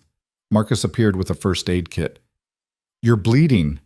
Adrian looked down at his shoulder where blood had soaked through his torn shirt. "It's nothing. It's a knife wound. Sit down." For the first time since Alara had met him, Adrian actually obeyed someone else's order. He sat while Marcus cut away the ruined shirt, revealing a gash across his shoulder that was definitely not nothing. "You need stitches," Marcus said. "Later. Clean it and wrap it for now." Alara watched as Marcus worked with efficient competence, cleaning the wound with movements that suggested medical training. Adrian didn't flinch, didn't make a sound, just sat there like having a knife wound treated was routine maintenance. "How did they get a knife into you?" Alara asked quietly. "I was distracted, worried about you." Adrian met her eyes. "Won't happen again." Marcus finished wrapping the shoulder and stepped back. "I'm posting security on the perimeter. No one gets within a block without me knowing." "Good. And Marcus, find out who those men were, who hired them, how much they were paid, what their orders were." Adrian's voice turned cold. "I want everything." Marcus nodded and left. Alara and Adrian sat in silence for a long moment, the weight of what had just happened settling over them like concrete. "I should call the police," Alara said finally. "Tell them what happened, that Vera hired those men." "Do you have proof?" "They said she sent them. To you, in a bathroom, with no witnesses and no recording." Adrian shook his head. "All you have is your word against hers. And she spent the last week building a narrative that I'm the dangerous one, that you're being controlled. Who do you think they'll believe?" The truth of it hit Alara like a physical blow.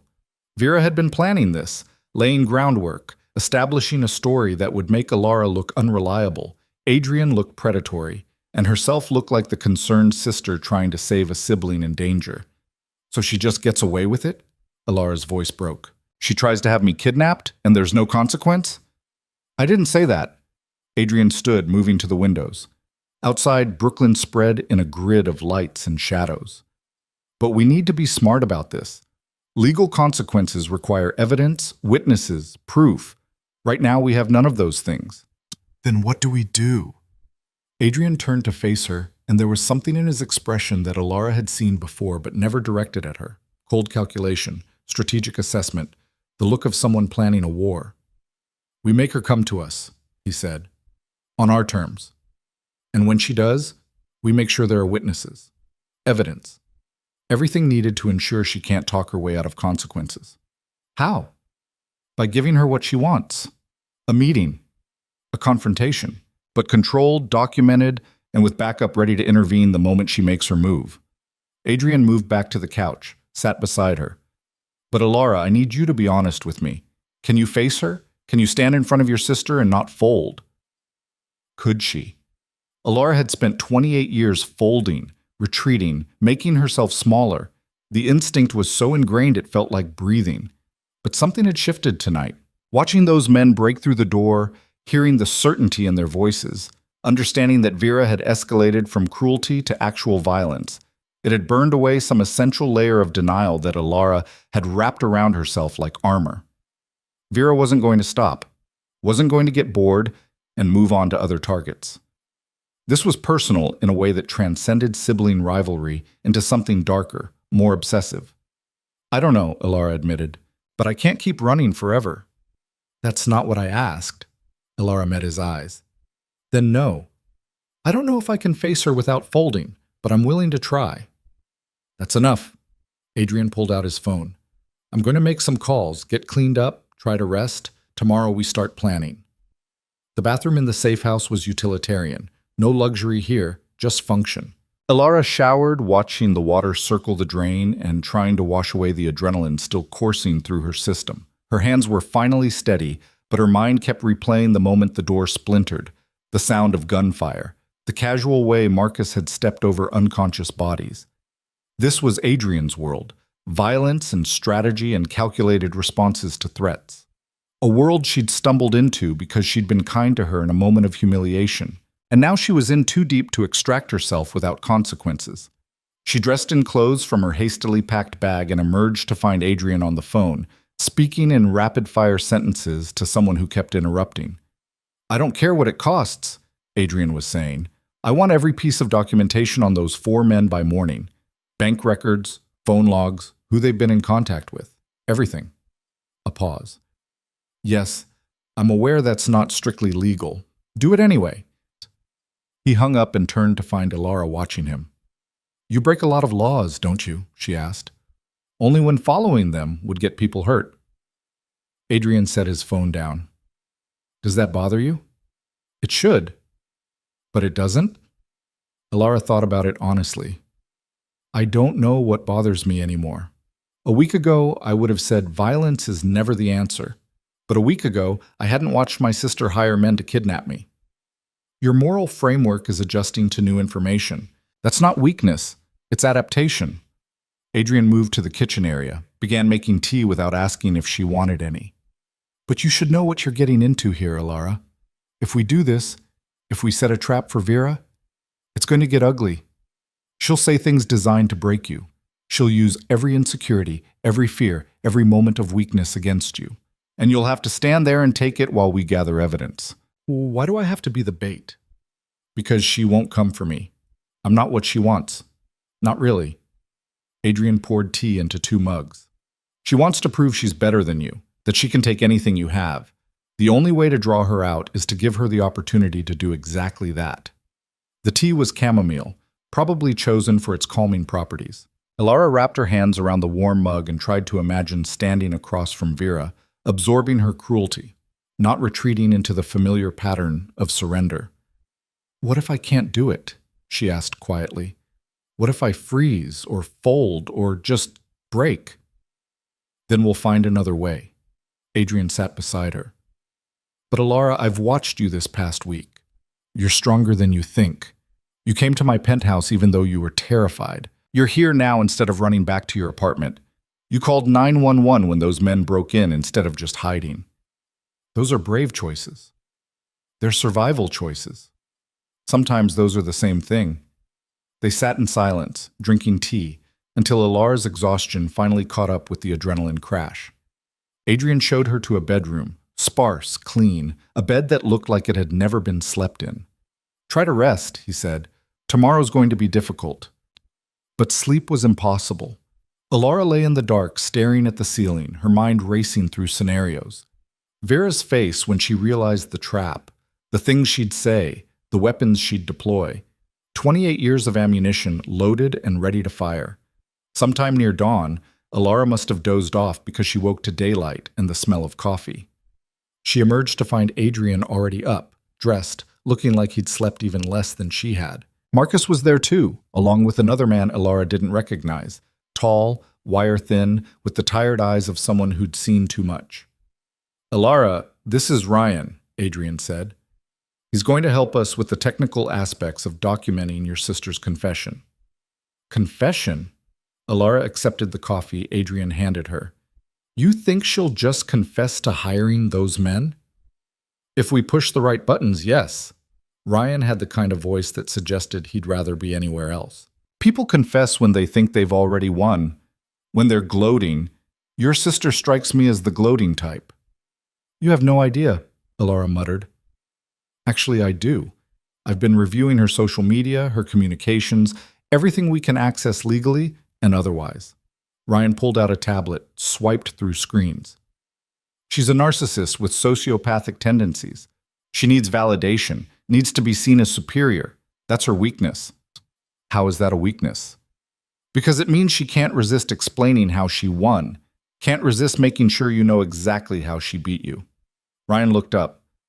"So we give her the opportunity, we set up a meeting, wire you for sound and video, and let her talk herself into a corner." Elara's stomach clenched. "Where would this meeting happen?" "Somewhere public but private," Adrian said. "Controlled but believable. My penthouse at the Meridian, maybe. Or a restaurant private dining room. Somewhere she'd believe we chose for the confrontation she thinks she's manipulating us into. And if she doesn't confess? If she's smarter than we're giving her credit for? Then we have documentation of threats, harassment, intimidation. It's not nothing." Marcus spoke from near the window, where he'd been maintaining his watchful silence. "But Adrian's right. She'll talk. Her type always does." The plan took shape over the next several hours.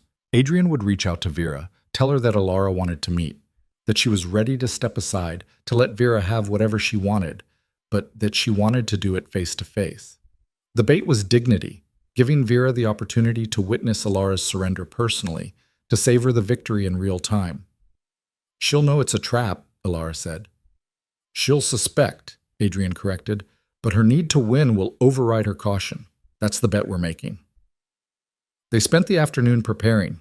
Ryan showed Elara the recording equipment, tiny microphones that would be sewn into her clothing, cameras disguised as jewelry, backup recording devices placed throughout whatever location they chose. The technology was impressive and invasive in equal measure. "You'll have a panic word," Ryan explained. "Something you can say that will trigger an immediate response from Adrian and Marcus. They'll be monitoring from another room, ready to intervene the moment things go wrong." "What's the panic word?" "Your choice. Something you'd never naturally say in conversation with your sister." Elara thought about it. "Museum. She hates museums. I never talk about my work around her." "Museum it is." By evening, the plan was set. Adrian would contact Vera through an intermediary, arrange a meeting for the following night at his penthouse. The Meridian had enough security infrastructure to document everything without being obvious about it. And if Vera brought backup, more hired thugs or worse, they'd be identified and neutralized before they got close. What if she doesn't come alone? Ilara asked. Then we adapt. Adrian's confidence was absolute, unshakable. But I don't think she will. She'll want this victory to be personal, intimate. Just the three of us so she can watch you break without interference. The casual certainty with which he predicted her sister's behavior should have been reassuring. Instead, it just reminded Ilara how transparent she must be too, how easily Adrian could probably read her own patterns and predict her own choices. You're thinking too loud, Adrian said, reading her expression. What's wrong? If you can predict Vera this easily, what does that say about me? How easily you can manipulate what I'll do? The question hung between them, sharp and uncomfortable. Adrian was quiet for a long moment before answering. I could predict you'd be terrified right now, that you'd be questioning this plan, questioning me, questioning yourself. That's not manipulation, Ilara. That's empathy. He moved closer, and his voice softened. The difference between reading someone and manipulating them is what you do with the information. I'm using it to protect you. Your sister uses it to hurt you. Those aren't the same thing. How do I know that? You don't. Not for certain. Trust is always a risk. Adrian didn't look away, didn't try to charm or convince, just stated the truth and waited.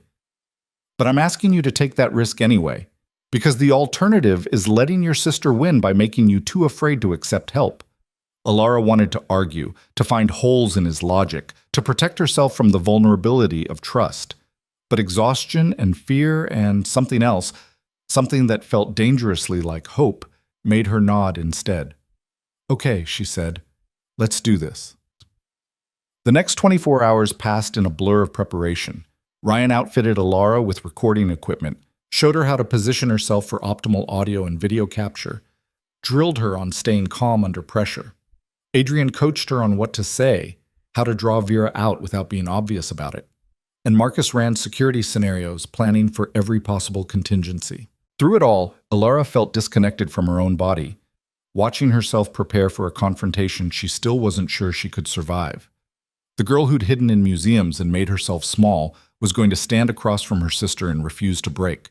It felt impossible. It felt insane. It felt necessary. The day of the meeting arrived with cold rain and gray skies. Ilara dressed carefully, not too formal, not too casual, nothing that would signal she was preparing for battle. Just her usual neutral colors, her usual invisibility, with tiny cameras and microphones hidden in seams and buttons. Remember, Ryan said, doing a final equipment check. She can't know you're recording. No looking at cameras, no adjusting microphones, no paranoid behavior. Just be yourself. Terrified? Yes, that's believable. She expects you to be scared. Ryan's expression softened slightly. But Ilara, you're not alone in this. We'll be watching. The moment you say the word, we intervene. Adrian drove her to the Meridian himself, the city sliding past the car windows in streaks of rain and neon. Ilara's hands wouldn't stop shaking. She pressed them against her thighs, trying to still the trembling, but it was useless. She's going to see right through this, Ilara said. She's going to know. Let her suspect. As long as she can't prove it, her arrogance will push her forward. Adrian glanced at her. And Ilara? Whatever she says to you tonight, it's not true. None of it. She's going to try to destroy you with words. Don't let her. Easy for you to say. No, it's not. Adrian's voice was quiet. I know what it's like to have someone use your own insecurities as weapons, to feel like they can see right through you to everything you're afraid of. It's a special kind of hell. But you survive it by remembering that their words are just tactical strikes, not truth. They pulled up to the Meridian. Through the rain-streaked windows, Ilara could see the building rising into the dark sky, all glass and steel and money. Somewhere up there, Vera was probably already waiting, relishing the anticipated victory. Last chance to back out, Adrian said. Ilara took a breath, then another. No, let's finish this. The elevator ride to the penthouse felt interminable. Ilara watched the numbers climb, 20, 25, 30, and tried to remember everything she'd been taught. Stay calm, draw her out, document everything, say the panic word if things go wrong. The doors opened directly into Adrian's penthouse. It looked different than Alara remembered. Furniture had been rearranged slightly, probably to optimize camera angles. Ryan would be in another room, monitoring feeds. Marcus would be positioned nearby, ready to respond. And there, standing by the windows with her back to the elevator, was Vera. She turned as they entered, and Alara's breath caught. It was like looking in a mirror, except the reflection was everything she wasn't: confident, composed, perfectly styled. Vera wore red again, always red, the color of power and blood. "Hello, little sister," Vera said, and her smile was all triumph. "I'm so glad you finally came to your senses." Alara forced herself to step out of the elevator. Adrian remained beside her, a steady presence, but he'd warned her he wouldn't speak unless absolutely necessary. This was her confrontation, her chance to face the monster who wore her face. "Vera," Alara managed, her voice smaller than she'd intended. "And Mr. Cade. Finally, we meet properly." Vera's attention shifted to Adrian, and Alara recognized the look in her eyes. Calculation, seduction, the same expression she'd worn when she'd destroyed Alara's relationship with David all those years ago. "I've heard so much about you." "I'm sure you have." Adrian's voice was professionally neutral, though I suspect most of it was information you gathered without consent. "Research, due diligence, call it what you want." Vera moved away from the window, circling closer. "I like to know who I'm dealing with." "Then you know I'm not interested in whatever you're selling." The rebuff was subtle but clear. Vera's expression flickered, just for a moment, before smoothing back into practiced charm. "We'll see. But I'm not here for you, Mr. Cade. I'm here for my sister." She turned to Alara, and the weight of her attention was crushing, suffocating. Alara wanted to look away, to find somewhere safe to rest her eyes, but she forced herself to meet Vera's gaze. "You look tired," Vera said, mock sympathy dripping from every word. "Has being on the run been hard on you? All that hiding, all that fear." "I wasn't running from you," Alara said quietly. "No? Then why the secret apartments, the bodyguards, the elaborate security measures?" Vera gestured around the penthouse. "All this because you're not afraid of me?" "Please, Alara, don't insult my intelligence. You hired men to break into an apartment and kidnap me. That's not paranoia. That's a reasonable response to a real threat." There. The first accusation, delivered with only a slight tremor. Alara watched Vera's face, waiting for denial, for shock, for some performance of innocence. Instead, Vera laughed. "Kidnap you? Is that what you think happened?" She shook her head, delighted. "Those men were private investigators, Alara.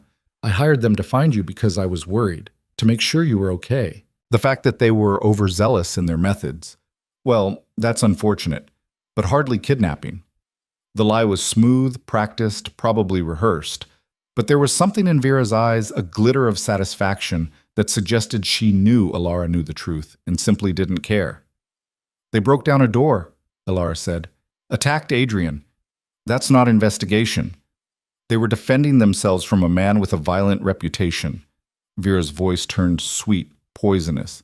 "Really, Alara, you should be thanking me. I was trying to save you from someone dangerous, from someone who's clearly been manipulating you, isolating you from people who actually care about you." "No one who actually cares about me has ever humiliated me in a restaurant full of people," Alara shot back. "No one who cares has spent 28 years making sure I know I'm worthless." Vera's smile widened. There it is. The victim complex. Always someone else's fault, isn't it, Alara? Never your own inadequacy. Never the fact that you're just less interesting, less ambitious, less everything. The words hit like physical blows, each one finding its target with practiced precision.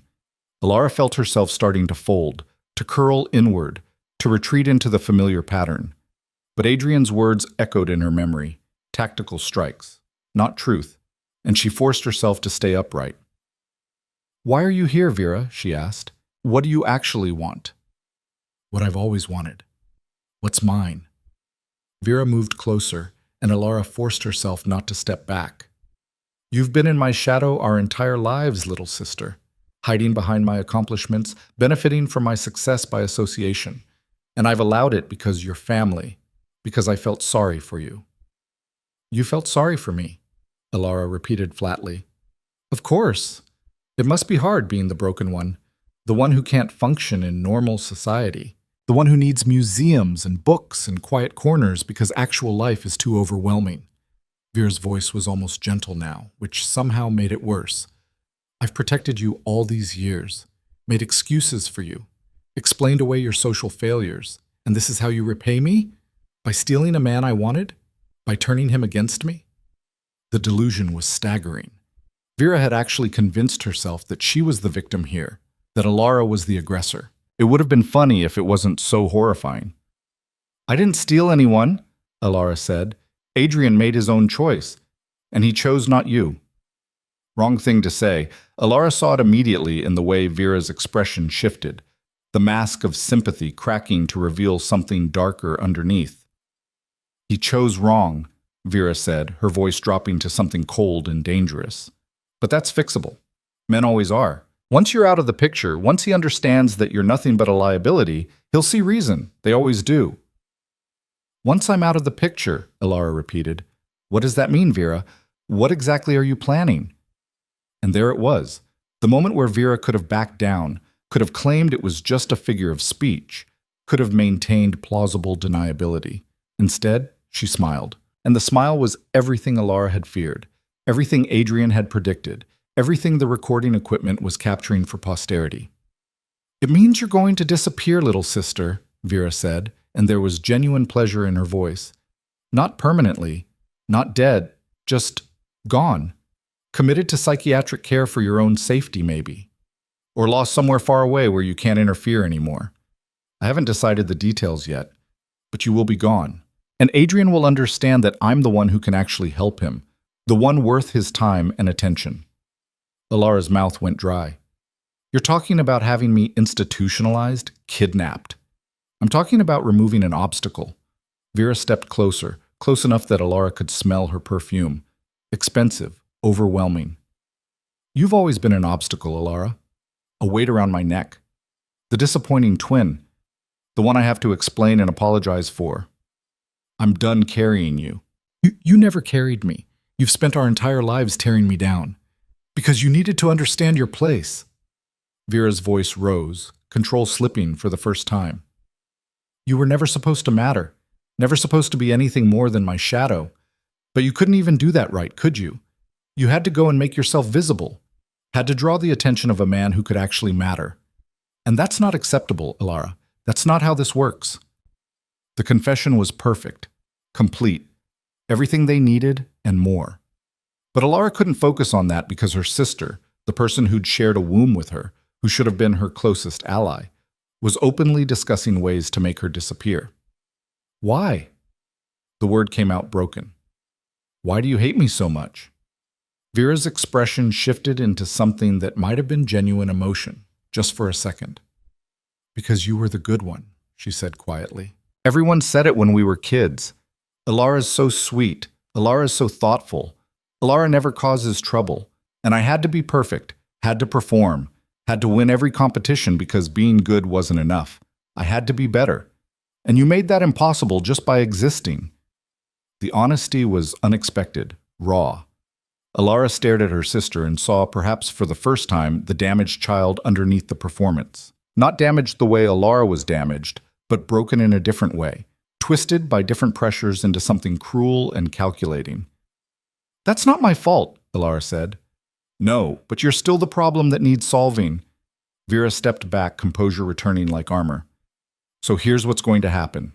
You're going to step aside, gracefully, disappear on your own terms, or I'll make it happen on mine. And Adrian gets to choose which version of us he prefers, the one who's a liability or the one who can actually be useful. I already chose. Both women turned. Adrian had remained so still, so silent, that Alara had almost forgotten he was there. But now he stepped forward, positioning himself between Alara and Vera with deliberate precision. And you chose wrong, Vera said, though uncertainty flickered in her eyes. Once you understand what she really is, I understand exactly what she is. Someone who's been abused by her own family for 28 years and still managed to become kind, thoughtful, and genuine. Those aren't weaknesses, Vera. They're strengths you'll never possess. Adrian's voice was ice-cold, controlled. And what you are, a narcissist who can't stand the possibility that someone might choose substance over performance, that's not someone I'd ever willingly associate with. Vera's face went through several expressions at once: shock, fury, humiliation. Then it settled on something calculating and mean. "You're going to regret this," she said, addressing Adrian but looking at Alara. "Both of you. I have evidence of your illegal activities, Mr. Cade, recordings, documentation, and I have contacts in law enforcement who'd be very interested in what I've gathered, unless we can come to an arrangement." "Blackmail now?" Adrian almost sounded amused. "Your sister hires thugs to break into my property, threatens violence, and now you think threatening me with false evidence is going to work? It's not false. And even if it were, the investigation alone would destroy you. We both know how these things work." Vera pulled out her phone. "So I suggest we all calm down and discuss this like adults. Because I promise you, Mr. Cade, you don't want me as an enemy." "Too late for that." Adrian pulled out his own phone, typed something. "Though I appreciate you making this so easy." The penthouse doors opened. Marcus entered, followed by 2 uniformed police officers. Vera's expression shifted from confident to confused to, finally, afraid. "What is this?" she demanded. "This is you being arrested for attempted kidnapping, conspiracy to commit assault, harassment, stalking, and blackmail," Adrian said calmly. "Everything you've said tonight has been recorded, along with testimony from the 4 men you hired, who were very willing to cooperate once they understood the penalties they were facing and the benefits of turning state's evidence." Vera's face went pale. She looked at Alara, and for the first time in their lives, Alara saw genuine fear in her sister's eyes. "You set me up," Vera whispered. "I protected myself," Alara corrected.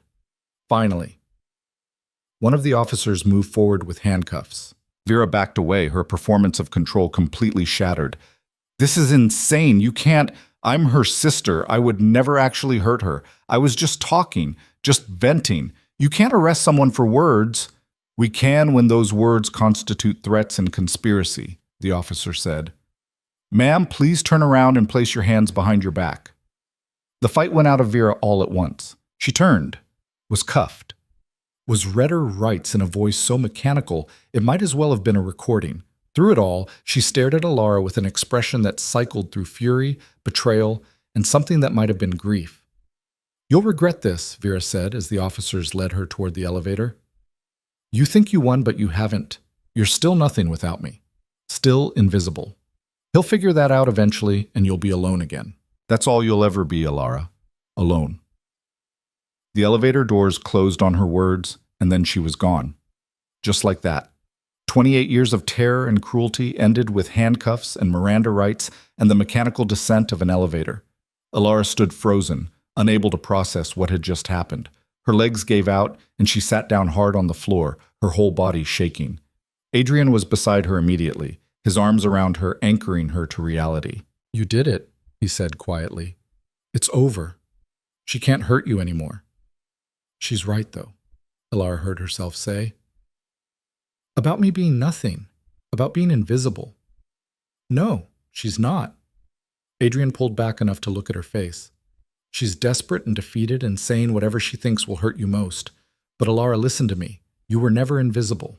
You were just surrounded by people who refused to see you. That's their failure, not yours." Marcus approached, keeping a respectful distance. "Recording equipment worked perfectly. Ryan says we have everything we need for prosecution. Multiple felonies, clear intent, documented threats. She's going away for a long time." The reality of it hit Alara in waves. Vera was arrested, facing prison, gone from her life in a way that felt both impossible and inevitable. 28 years of waiting for her sister to change, to see her, to love her, ended not with reconciliation but with handcuffs. "I should feel relieved," Alara whispered. "Why don't I feel relieved?" "Because she's still your sister," Adrian said, "and grief doesn't follow logic. You can mourn what could have been while still protecting yourself from what is." They sat there on the floor of his penthouse, Alara shaking and Adrian holding her steady, until the trembling finally subsided and exhaustion took its place. Outside, the city continued its eternal rhythm, indifferent to the small human drama that had just concluded in one more expensive apartment. "What happens now?" Ilara asked. "Now you heal," Adrian said simply, "and figure out who you want to be without her shadow over you." It should have been a happy ending. The villain defeated, the victim freed, justice served. But sitting there in the aftermath, Ilara felt hollowed out and uncertain, like she'd won a war but lost something essential in the process. And somewhere in a police station, her sister sat in a cell, wearing Ilara's face and plotting revenge that might never come. The thought should have been comforting. It wasn't. The numbness lasted 3 days. Ilara moved through the hours in a fog, going through motions that felt disconnected from any actual person. Adrian had offered to let her stay at the safe house for as long as she needed, but she'd return to her own apartment on the second day, needing the familiar walls and her own books and the illusion of normalcy even if nothing felt normal anymore. Sarah had welcomed her back with a fierce hug and no questions, which Ilara appreciated more than she could articulate. Clara had called 17 times before Ilara finally answered and explained a heavily edited version of what had happened. Her friend had offered to come over immediately, but Ilara had declined.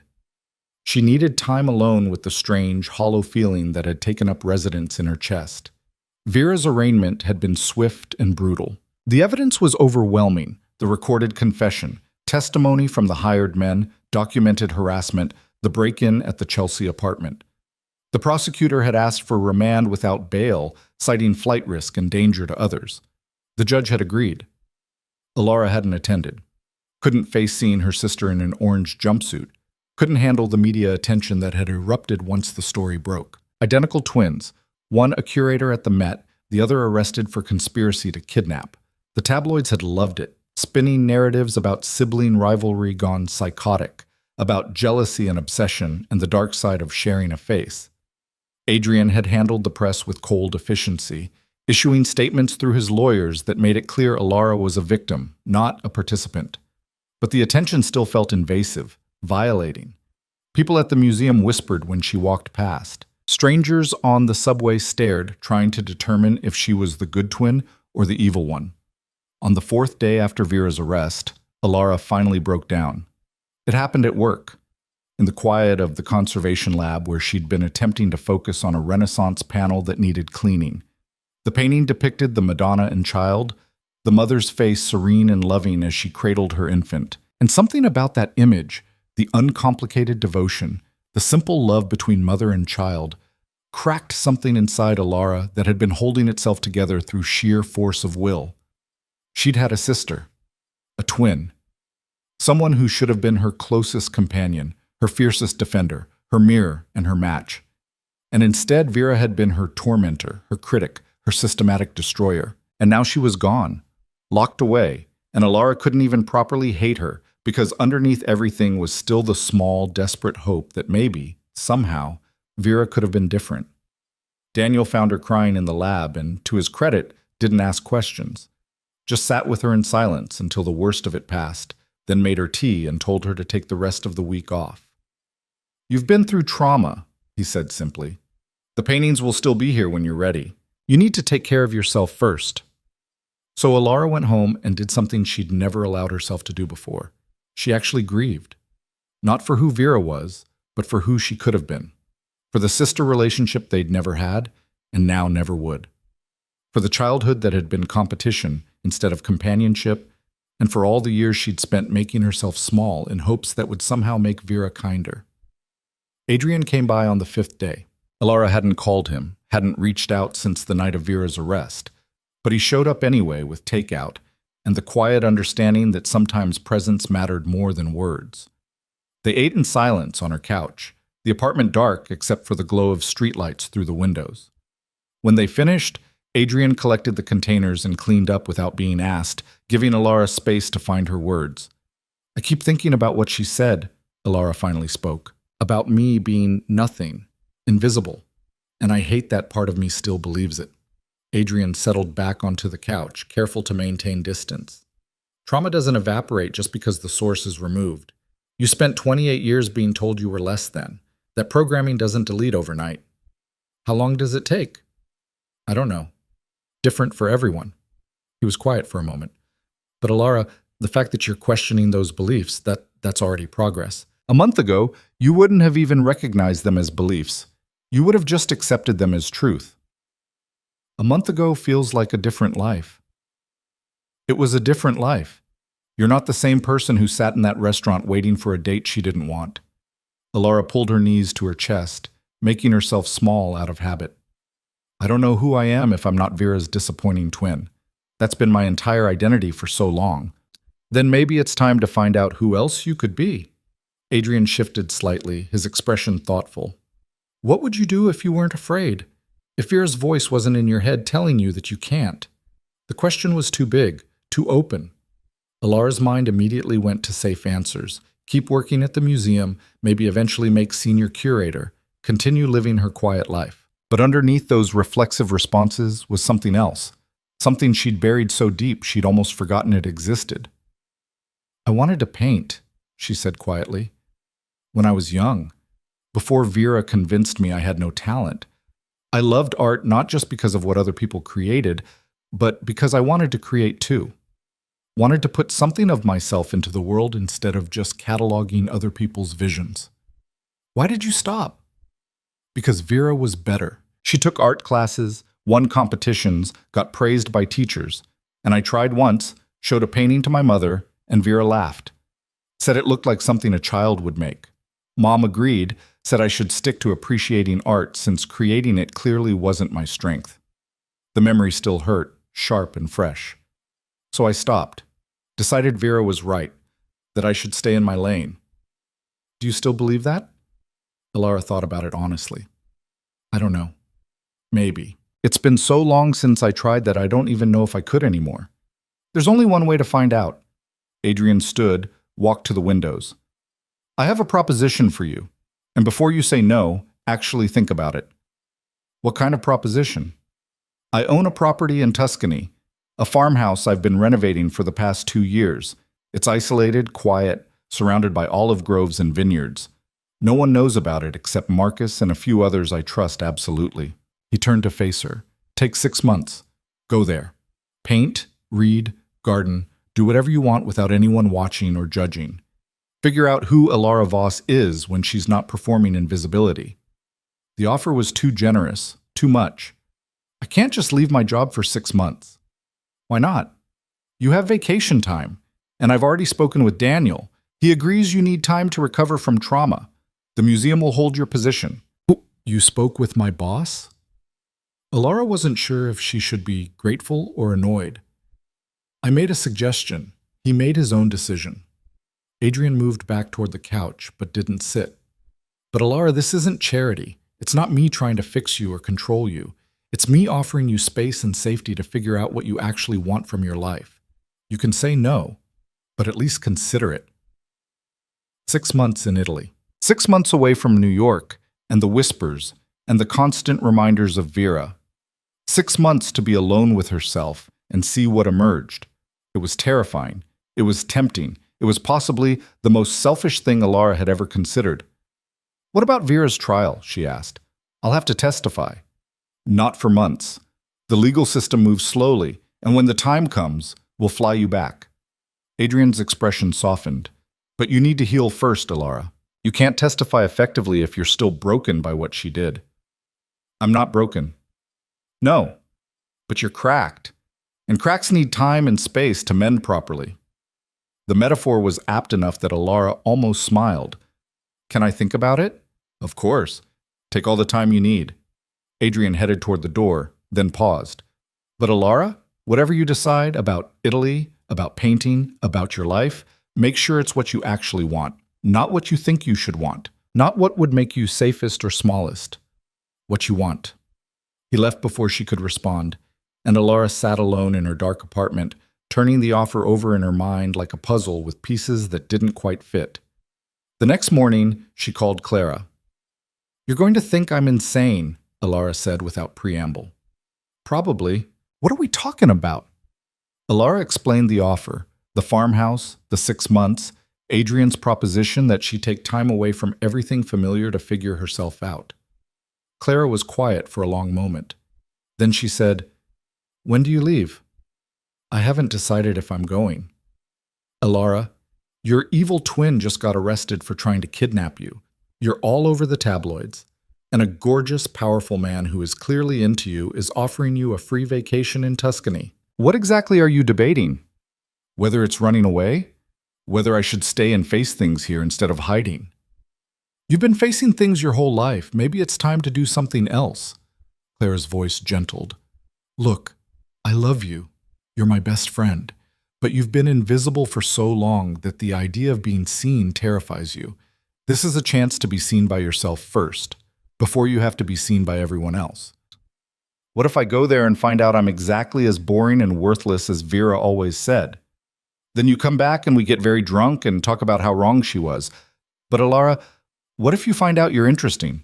What if you discover you're creative and passionate and all the things you never let yourself be because Vera claimed them first? The possibility felt dangerous, impossible, but also for the first time in weeks it felt like hope. I'll think about it, Elara said. Think fast. Life's short, and Italy's beautiful. 2 days later, Elara stood in Daniel's office at the museum, hands clasped together to keep them from shaking. I need to request a leave of absence, she said. 6 months, for personal reasons. Daniel looked up from his desk, and his expression was knowing, sympathetic. Adrian Cade called me, explained the situation. Elara, take the time. You have sabbatical hours saved up, and frankly, after what you've been through, no one would blame you for taking a year. 6 months is already too much. 6 months is barely enough to begin processing trauma like yours. Daniel stood, moved around the desk. You're a brilliant curator, Elara, but you're also a person who's been systematically abused for most of your life. Take the time. Heal. Come back when you're ready. We'll be here. The generosity of it broke something loose in Elara's chest. Thank you. Don't thank me. Just promise you'll actually rest instead of spending 6 months feeling guilty about resting. Elara couldn't promise that, but she nodded anyway. The preparations happened faster than she'd expected. Adrian arranged everything with ruthless efficiency. Flights, transportation from Rome to the farmhouse, supplies, even art materials delivered to the property in advance. By the time Elara realized what was happening, she was committed, locked in, her apartment sublet to a colleague, and her life packed into 2 suitcases. Sarah threw her a goodbye dinner 2 nights before her flight. Clara came, and James from work, and a few other people Elara had kept at careful distance for years. They ate pizza and drank wine and pretended this was a happy occasion instead of Elara fleeing the country to escape the wreckage of her life. You're coming back, right? Sarah asked as the party wound down. This isn't you disappearing forever? I'm coming back, Elara promised. I just need time to figure some things out. Take all the time you need, but Elara, send postcards or emails or something. Don't go silent on us. The request was reasonable, but it still felt like pressure. Elara agreed anyway, adding it to the growing list of expectations she'd need to manage even from across an ocean. Adrian insisted on driving her to the airport himself. They made the trip in comfortable silence, the city sliding past the windows in the gray light of early morning. When they arrived, Adrian walked her to security despite her protest that it wasn't necessary. Thank you, Elara said, feeling the inadequacy of the words. For everything. For protecting me. For believing me. For this. You don't have to thank me. Adrian's expression was unreadable. But Elara, while you're gone, be selfish. Be loud. Be visible. Be everything Vera told you that you couldn't be. Not because I'm telling you to, but because you deserve to find out who you are without her voice in your head. What if I can't? Then you'll figure that out too. But I don't think you'll fail. I think you'll surprise yourself. He pulled something from his pocket, a phone, newer than the one she carried. This is for you. It has my number, Marcus's number, and emergency contacts. If you need anything at all, you call. Understood? Elara took the phone, overwhelmed by the care embedded in the gesture. I don't know how to repay you for all of this. I'm not keeping score. Adrian's voice was soft. Just come back better than you left. That's payment enough. He didn't hug her, didn't kiss her, just nodded once and walked away. Elara watched him go, this man who'd inserted himself into her life and changed everything, and wondered what it meant that she already missed him. The flight to Rome was long and gave Alara too much time to think. She tried to read, to sleep, to watch movies on the tiny screen, but her mind kept circling back to the same questions. What was she doing? What did she hope to find? What if she got to Italy and discovered that without Vera to define herself against, she was just empty space? A driver met her at the Rome airport, professional and quiet. They drove north into Tuscany, the landscape shifting from urban to rural, highways giving way to narrow roads that wound through hills covered in vineyards and olive trees. The October light was golden, warm, nothing like New York's harsh glare. The farmhouse appeared near sunset, stone and terracotta rising from the landscape like it had grown there naturally. It was smaller than Alara had imagined, but more beautiful, weathered and solid, with gardens that had gone somewhat wild and a view that stretched for miles. The driver helped with her bags, showed her where the keys were hidden, pointed out the generator and the water heater and the other practical elements of rural Italian living. Then he was gone, and Alara was alone, truly alone for perhaps the first time in her life. The farmhouse had been furnished simply but comfortably. A bedroom with white linens and wooden furniture. A kitchen stocked with basics. A living area with overstuffed chairs and shelves full of books in multiple languages. And upstairs, in what must have once been an attic, a studio. Alara climbed the narrow stairs with her heart pounding. The studio was flooded with northern light from large windows that had been added during renovation. Canvases leaned against walls. Paints were organized by color on shelves. Brushes stood in jars like soldiers awaiting orders. Everything she would need to paint, if she could remember how. She stood in the center of the room, turning slowly, and felt something shift in her chest. Not certainty. Not sudden inspiration. Just a small, fragile possibility that maybe she could do this. The first week, Alara did nothing artistic at all. She explored the property, walked through olive groves, bought groceries in the nearby village with her terrible Italian and the help of a translation app. She read books from Adrian's shelves and cooked simple meals and went to bed when the sun set because there was nothing else to do. It was the quietest her mind had been in years. The second week, she started sketching. Nothing ambitious, just shapes and shadows, the view from the kitchen window, the gnarled olive trees.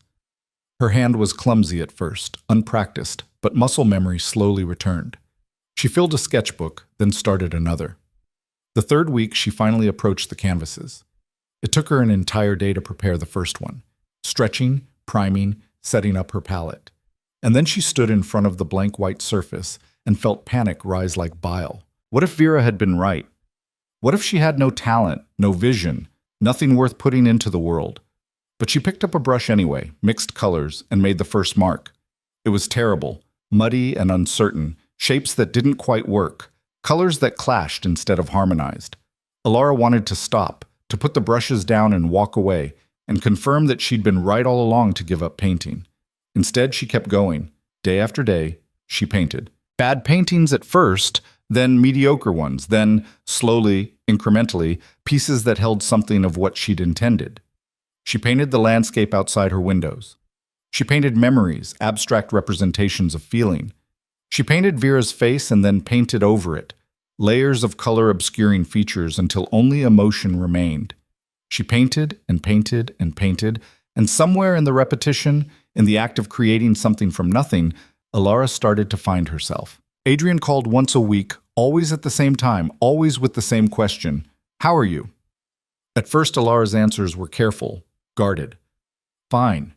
Settling in. The house is beautiful." But as weeks turned into months, she found herself being more honest, telling him about the paintings that failed, the ones that succeeded, the strange experience of being alone without being lonely. "You sound different," Adrian said during their third-month call. "Lighter. I feel different. Still figuring out what that means." Alara was painting while they talked, the phone on speaker, her hands moving across canvas.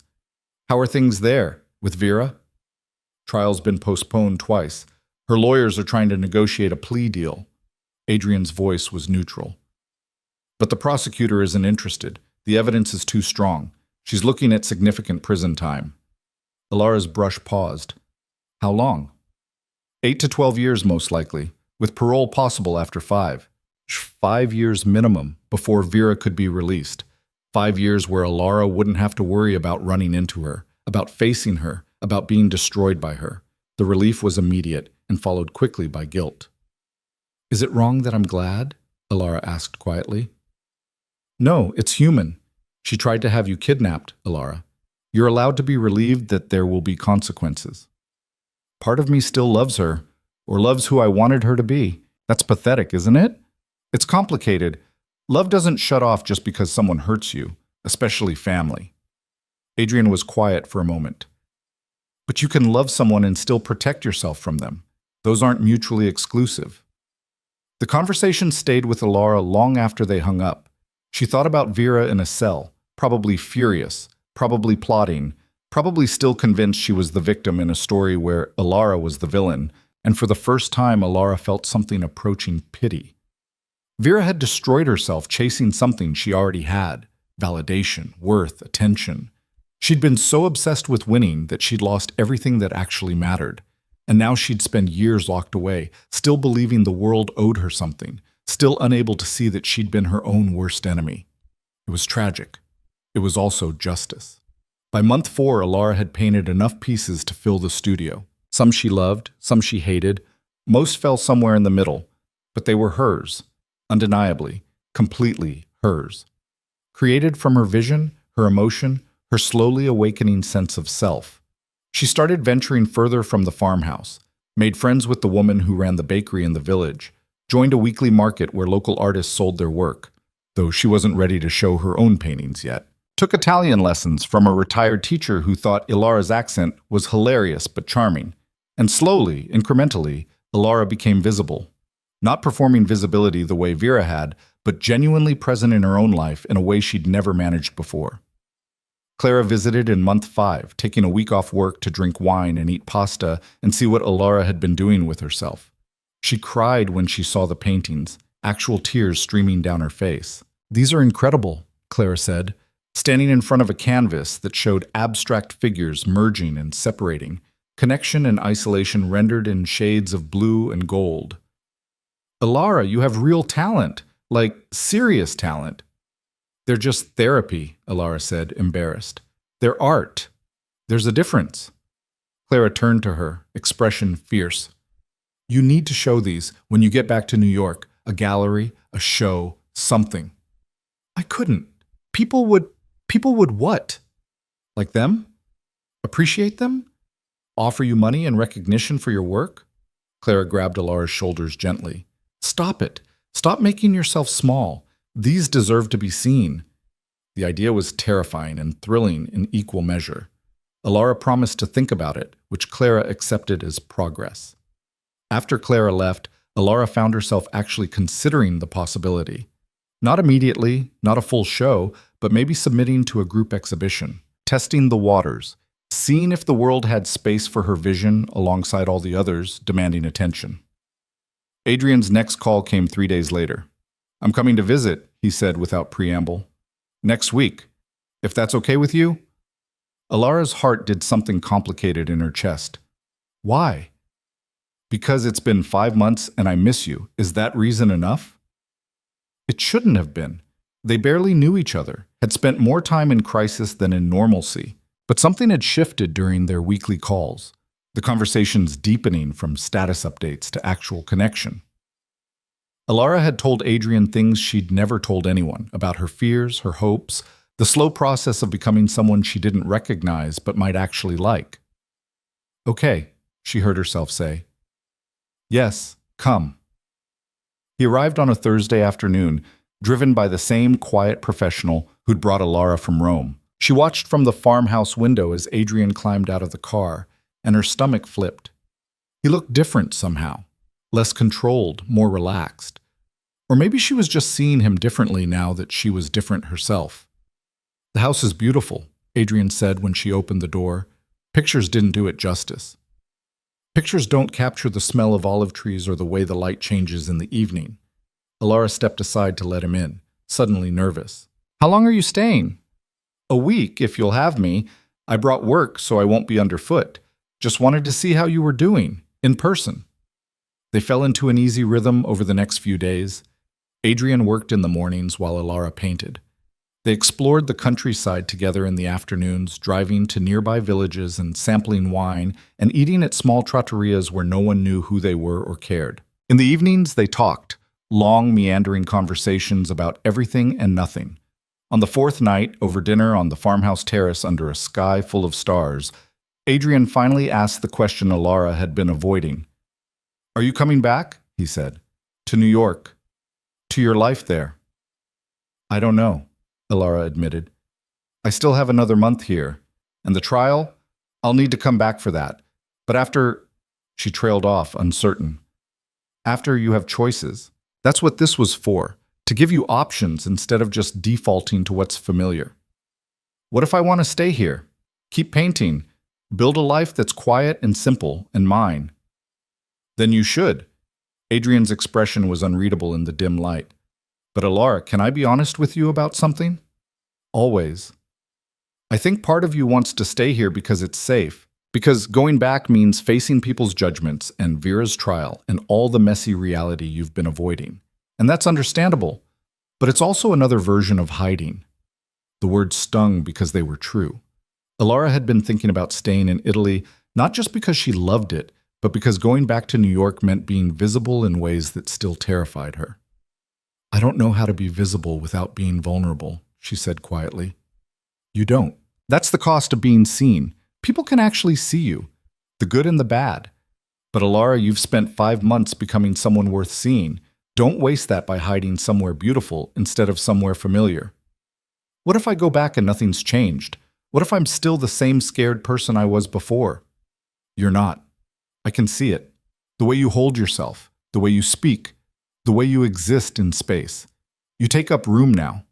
Not aggressively, but unapologetically. That's not nothing."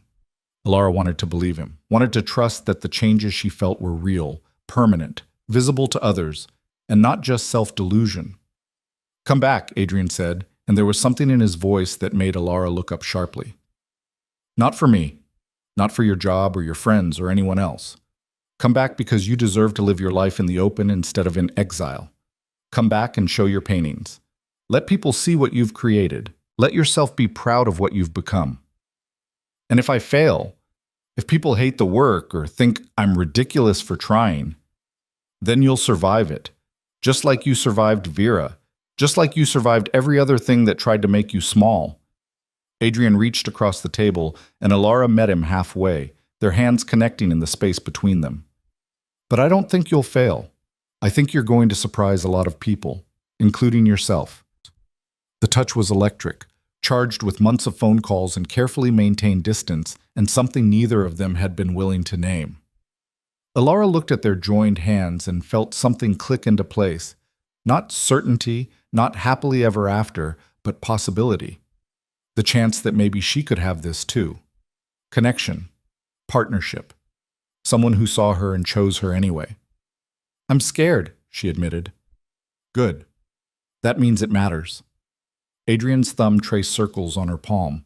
"But Alara, you've been scared your whole life. Maybe it's time to be scared and do it anyway." She returned to New York in early March, 6 months after she'd left. The city was still gray and loud and overwhelming, but Alara found she'd missed it. The energy, the density, the feeling of being part of something larger than herself. Adrian met her at the airport, and the hug they shared was neither tentative nor awkward. Just two people who'd found something unexpected in each other and were willing to see where it went. "Welcome home," he said against her hair. "Is it still home?" Alara asked. "I feel different, like I don't quite fit anymore." "Then we'll make it fit. Together."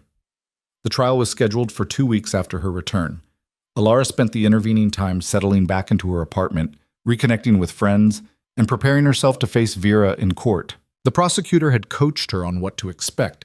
Vera's lawyers would try to make Alara seem unstable, vindictive, a scorned sister exaggerating normal sibling conflict into criminal behavior. "Just tell the truth," the prosecutor advised. "Let the evidence speak for itself." The courtroom was smaller than Alara had imagined from TV shows, more cramped, more ordinary. She sat in the witness area and tried not to look at Vera, who sat at the defense table in clothes chosen to make her look sympathetic and small. When Alara was finally called to testify, her hands shook. But her voice was steady as she recounted the history, the years of cruelty, the escalation, the night at Luminaire, the break-in, the recorded confession. She didn't embellish, didn't dramatize, just stated facts in chronological order. Vera's lawyer tried to rattle her during cross-examination, suggesting Alara had exaggerated, had misremembered, had perhaps even orchestrated events to frame her sister. But Alara held firm, repeating the same truth she'd told on direct examination. "Isn't it true," the lawyer said, "that you've always been jealous of your sister? That this is really about wanting what she has?" Alara looked at Vera then, really looked at her for the first time since entering the courtroom. Her sister's expression was carefully neutral, but her eyes held the same calculation they always had, assessing, measuring, looking for weaknesses to exploit. "No," Alara said clearly. "I'm not jealous of Vera. I feel sorry for her." The lawyer blinked. "Sorry for her?" "Yes, because she's spent her entire life competing against someone who was never her enemy. Because she destroyed herself chasing validation that would never be enough. Because she had everything, looks, talent, charisma, and she wasted it being cruel." Alara's voice remained steady. "I don't want what Vera has. I want what she could have had if she'd chosen differently, and that makes me sad, not jealous." The lawyer had no follow-up. The judge called a recess, and when proceedings resumed, the defense seemed deflated, their strategy of painting Alara as a vindictive sibling thoroughly undermined by her obvious compassion. The verdict came 3 days later. Guilty on all counts. Sentencing was scheduled for the following month. Alara didn't attend the sentencing hearing. She asked the prosecutor to inform her of the outcome, but she couldn't bring herself to sit in that courtroom again and watch Vera receive her punishment. It felt too much like victory, and this didn't feel like winning, just necessary consequences. 10 years. Vera received 10 years with possibility of parole after 6. The prosecutor called Alara personally to deliver the news. "It's over," he said. "You can move forward with your life now." Could she? Alara wasn't sure, but she was willing to try. The gallery show came together faster than Alara had anticipated. Clara had connected her with a curator who specialized in emerging artists, and somehow Alara's paintings from Italy had resonated. Not a solo show. She wasn't ready for that, but inclusion in a group exhibition of artists exploring themes of identity and transformation. Opening night arrived with spring rain, and Alara's nerves stretched to breaking. She'd almost backed out 17 times, convinced that showing her work was too vulnerable, too exposed, too much. But Adrian had talked her down each time, reminding her that visibility was the point. The gallery was crowded when they arrived. Alara recognized some faces: Clara, Sarah, Daniel from the museum, James. But most were strangers, people who'd come to see art with no idea whose work they were viewing. Alara's paintings hung in the back corner of the gallery. 4 pieces she'd chosen carefully. The abstract figures in blue and gold, a landscape that was more emotion than geography, a self-portrait that showed her face half in shadow, and the painting she'd done of Vera's features obscured by layers of color. She stood near them, trying to look casual, and watched people's reactions. Some passed by with barely a glance. Others stopped, studied, moved closer to examine brushwork and color choices. A few pulled out phones to photograph the information placards. An older woman spent 10 minutes in front of the self-portrait, then turned to Alara. "Are you the artist?" she asked. Alara's first instinct was to deny it, to deflect, but she forced herself to nod. "Yes. It's extraordinary. The way you've captured being both seen and unseen simultaneously. I can feel the tension in every brushstroke." The woman smiled. "You have a real gift for emotional honesty. Don't lose that." She moved on before Alara could respond, leaving her standing there with something warm and unfamiliar blooming in her chest. Pride, maybe. Or just the simple satisfaction of being seen and not destroyed by the exposure. Adrian found her an hour later, still standing near her paintings like a nervous parent at a school play. 3 of them sold, he said quietly. The gallery owner told me. 2 to collectors, 1 to a museum in Boston. What? Alara turned to him, certain she'd misheard. That's not... I didn't expect... You should expect it. They're good, Alara. People can see that. Adrian's expression was proud, genuine. This is what happens when you stop hiding. The world gets to benefit from what you create. Alara looked around the gallery, at the people examining art, the conversations happening in clusters, the casual democracy of strangers making their own judgments about what mattered. And somewhere in that crowd, people were looking at her work, connecting with it, seeing something of themselves in what she'd created. It wasn't validation. It wasn't proof that Vera had been wrong, or that Alara had been right. It was just existence, putting something into the world and letting the world respond however it chose. "Thank you," Alara said to Adrian, "for pushing me, for not letting me hide. You did the hard part. I just held the door open." He paused, then added quietly, "Can I tell you something?" "Always. I'm in love with you. Have been since probably the second or third week you were in Italy. Maybe before that. But I wanted you to know." The confession should have been terrifying. 6 months ago, it would have been. But standing in a gallery with her art on the walls and strangers appreciating what she'd created, Alara found she wasn't afraid. "I love you too," she said, testing the words. They fit. "I don't know what that looks like going forward. I'm still figuring out who I am, but I know I want you there while I figure it out." Adrian's smile was worth every risk she'd taken. "I can work with that." They left the gallery together as rain turned the streets to mirrors reflecting city lights. Tomorrow, Alara would return to the museum and her job and the ordinary demands of life. But tonight, she walked through Manhattan holding the hand of a man who'd helped save her, with art sales in her pocket and the beginnings of confidence in her chest. Vera was in prison. Alara was free. And for the first time in 28 years, that felt like exactly the right outcome. 2 years later, Alara stood in the Tuscan farmhouse that had become her second home. She and Adrian had made it official 6 months after the gallery show. Not marriage, they'd both agreed they weren't quite ready for that, but partnership. A commitment to building something together that honored both their complicated histories and their tentative hopes for the future. Adrian had gradually extracted himself from the darker aspects of his business, transitioning legitimate operations to managers he trusted and divesting from anything that required moral compromise. It had been neither fast nor easy, but he'd done it with the same methodical precision he applied to everything else. Alara had continued painting. Her work had been featured in 2 more group shows and 1 small solo exhibition. Critics called her style emotionally raw and unflinchingly honest. She'd started teaching workshops for other women recovering from abuse, using art as therapy and self-discovery.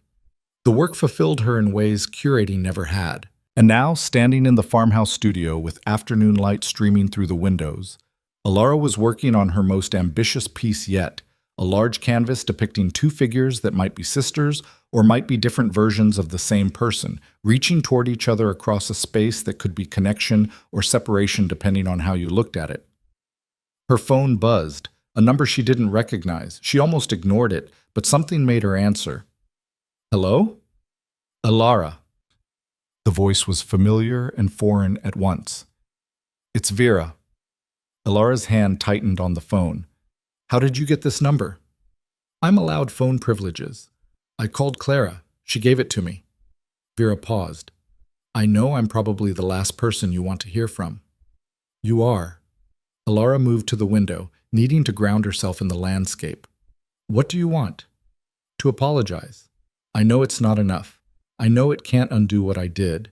But I've been in therapy here, and I'm starting to understand—" Vera's voice cracked slightly. "I'm starting to understand how sick I was, how much I hurt you, and I wanted to say I'm sorry." The apology landed like a stone. Alara examined it, turning it over in her mind, looking for manipulation or angles. But Vera's voice sounded different, smaller, less certain, almost genuine. "Okay," Alara said carefully. "I hear you. That's it? That's all you're going to say? What do you want me to say, Vera? That I forgive you? That we can be sisters now?" Alara's voice was gentle but firm. "I can't give you that. Maybe someday, but not now. You hurt me too much for too long." "I know, Vera took a shaky breath. "I needed you to know that I see it now. What I did. What I was. And I'm trying to be different. Not for you. For me. Because I can't live with being that person anymore." "Then I hope you succeed," Alara said, and meant it. "I hope you find whatever peace you're looking for. But Vera, I can't be part of that process. I need my distance to stay healthy." I understand. There was a long pause. I saw the article about your art show in the prison library. Someone had left a magazine. Your painting was featured. It was beautiful. The compliment hurt in a way Alara hadn't expected. Thank you. I always knew you had talent. I was just too threatened by it to admit it. Vera's voice dropped to almost a whisper. I'm sorry, Alara, for everything. For being the sister you deserved to have but never got. I'm sorry too, Alara said, that you felt like you had to destroy me to feel good about yourself. That's a terrible way to live. They talked for a few more minutes, carefully, painfully, like strangers trying to find common ground. When they finally hung up, Alara stood holding the phone and feeling a complex mix of emotions she couldn't quite name. She called Adrian immediately. Vera called, she said when he answered. From prison. To apologize. How do you feel about that? I don't know. Sad, maybe? And relieved, and scared that I might actually want to forgive her eventually. Alara moved back to her canvas, studying the reaching figures. Is that naive? To think people can actually change? Some people can. Others just get better at hiding who they really are. Adrian was quiet for a moment. But Alara, whether Vera changes or not, that's not your responsibility. You get to decide what role, if any, you want her to have in your life, and whatever you choose, I'll support it. Even if I choose forgiveness? Even then, though I'd want to be there for any in-person contact, just in case. The protective instinct made Alara smile.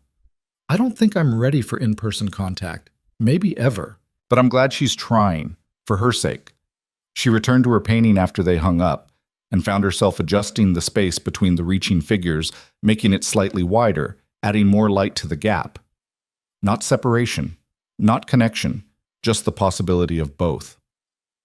That evening, Alara walked through the olive groves as the sun set, painting the landscape in gold and amber. She thought about Vera in her cell, working through decades of damage in therapy sessions and lonely hours. She thought about Adrian in New York, managing the legitimate empire he'd built from the ashes of his former life. She thought about her own journey from the girl in the restaurant to the woman she was becoming. None of it was perfect, none of it was complete, but it was real, and it was hers, and that was enough. Back at the farmhouse, Alara made dinner and ate alone on the terrace, watching stars emerge in the deepening sky. Tomorrow she'd return to New York and Adrian and the life they were building together. But tonight she sat with herself. This self she'd discovered in paint and solitude and hard-won independence, and felt something she'd never expected to feel. Contentment. Not happiness, which was too fragile and dependent on circumstances, but contentment. The quiet satisfaction of having survived, having grown, having become someone worth knowing. Her phone buzzed with the text from Clara. Saw Vera called you. You okay? Alara typed back. Yes. Surprisingly, genuinely yes. She was okay. More than okay. She was visible and vulnerable and still standing, still pack-creating, still loving and being loved, still learning who she was separate from the sister who'd tried to define her. Vera had spent 28 years trying to make Alara invisible, but in the end, all that cruelty had accomplished was showing Alara exactly who she didn't want to be. And in the space left by that negative definition, Alara had found room to become herself. Not the good twin or the bad twin, not the strong one or the weak one, just Alara, flawed and frightened and brave enough to keep trying anyway. And that, finally, was enough. The stars wheeled overhead, indifferent to human drama. The olive trees rustled in the evening breeze. And in a farmhouse in Tuscany, a woman who'd once wished to disappear sat alone in the dark, finally, completely seen, by others, yes, but more importantly by herself. And she didn't look away.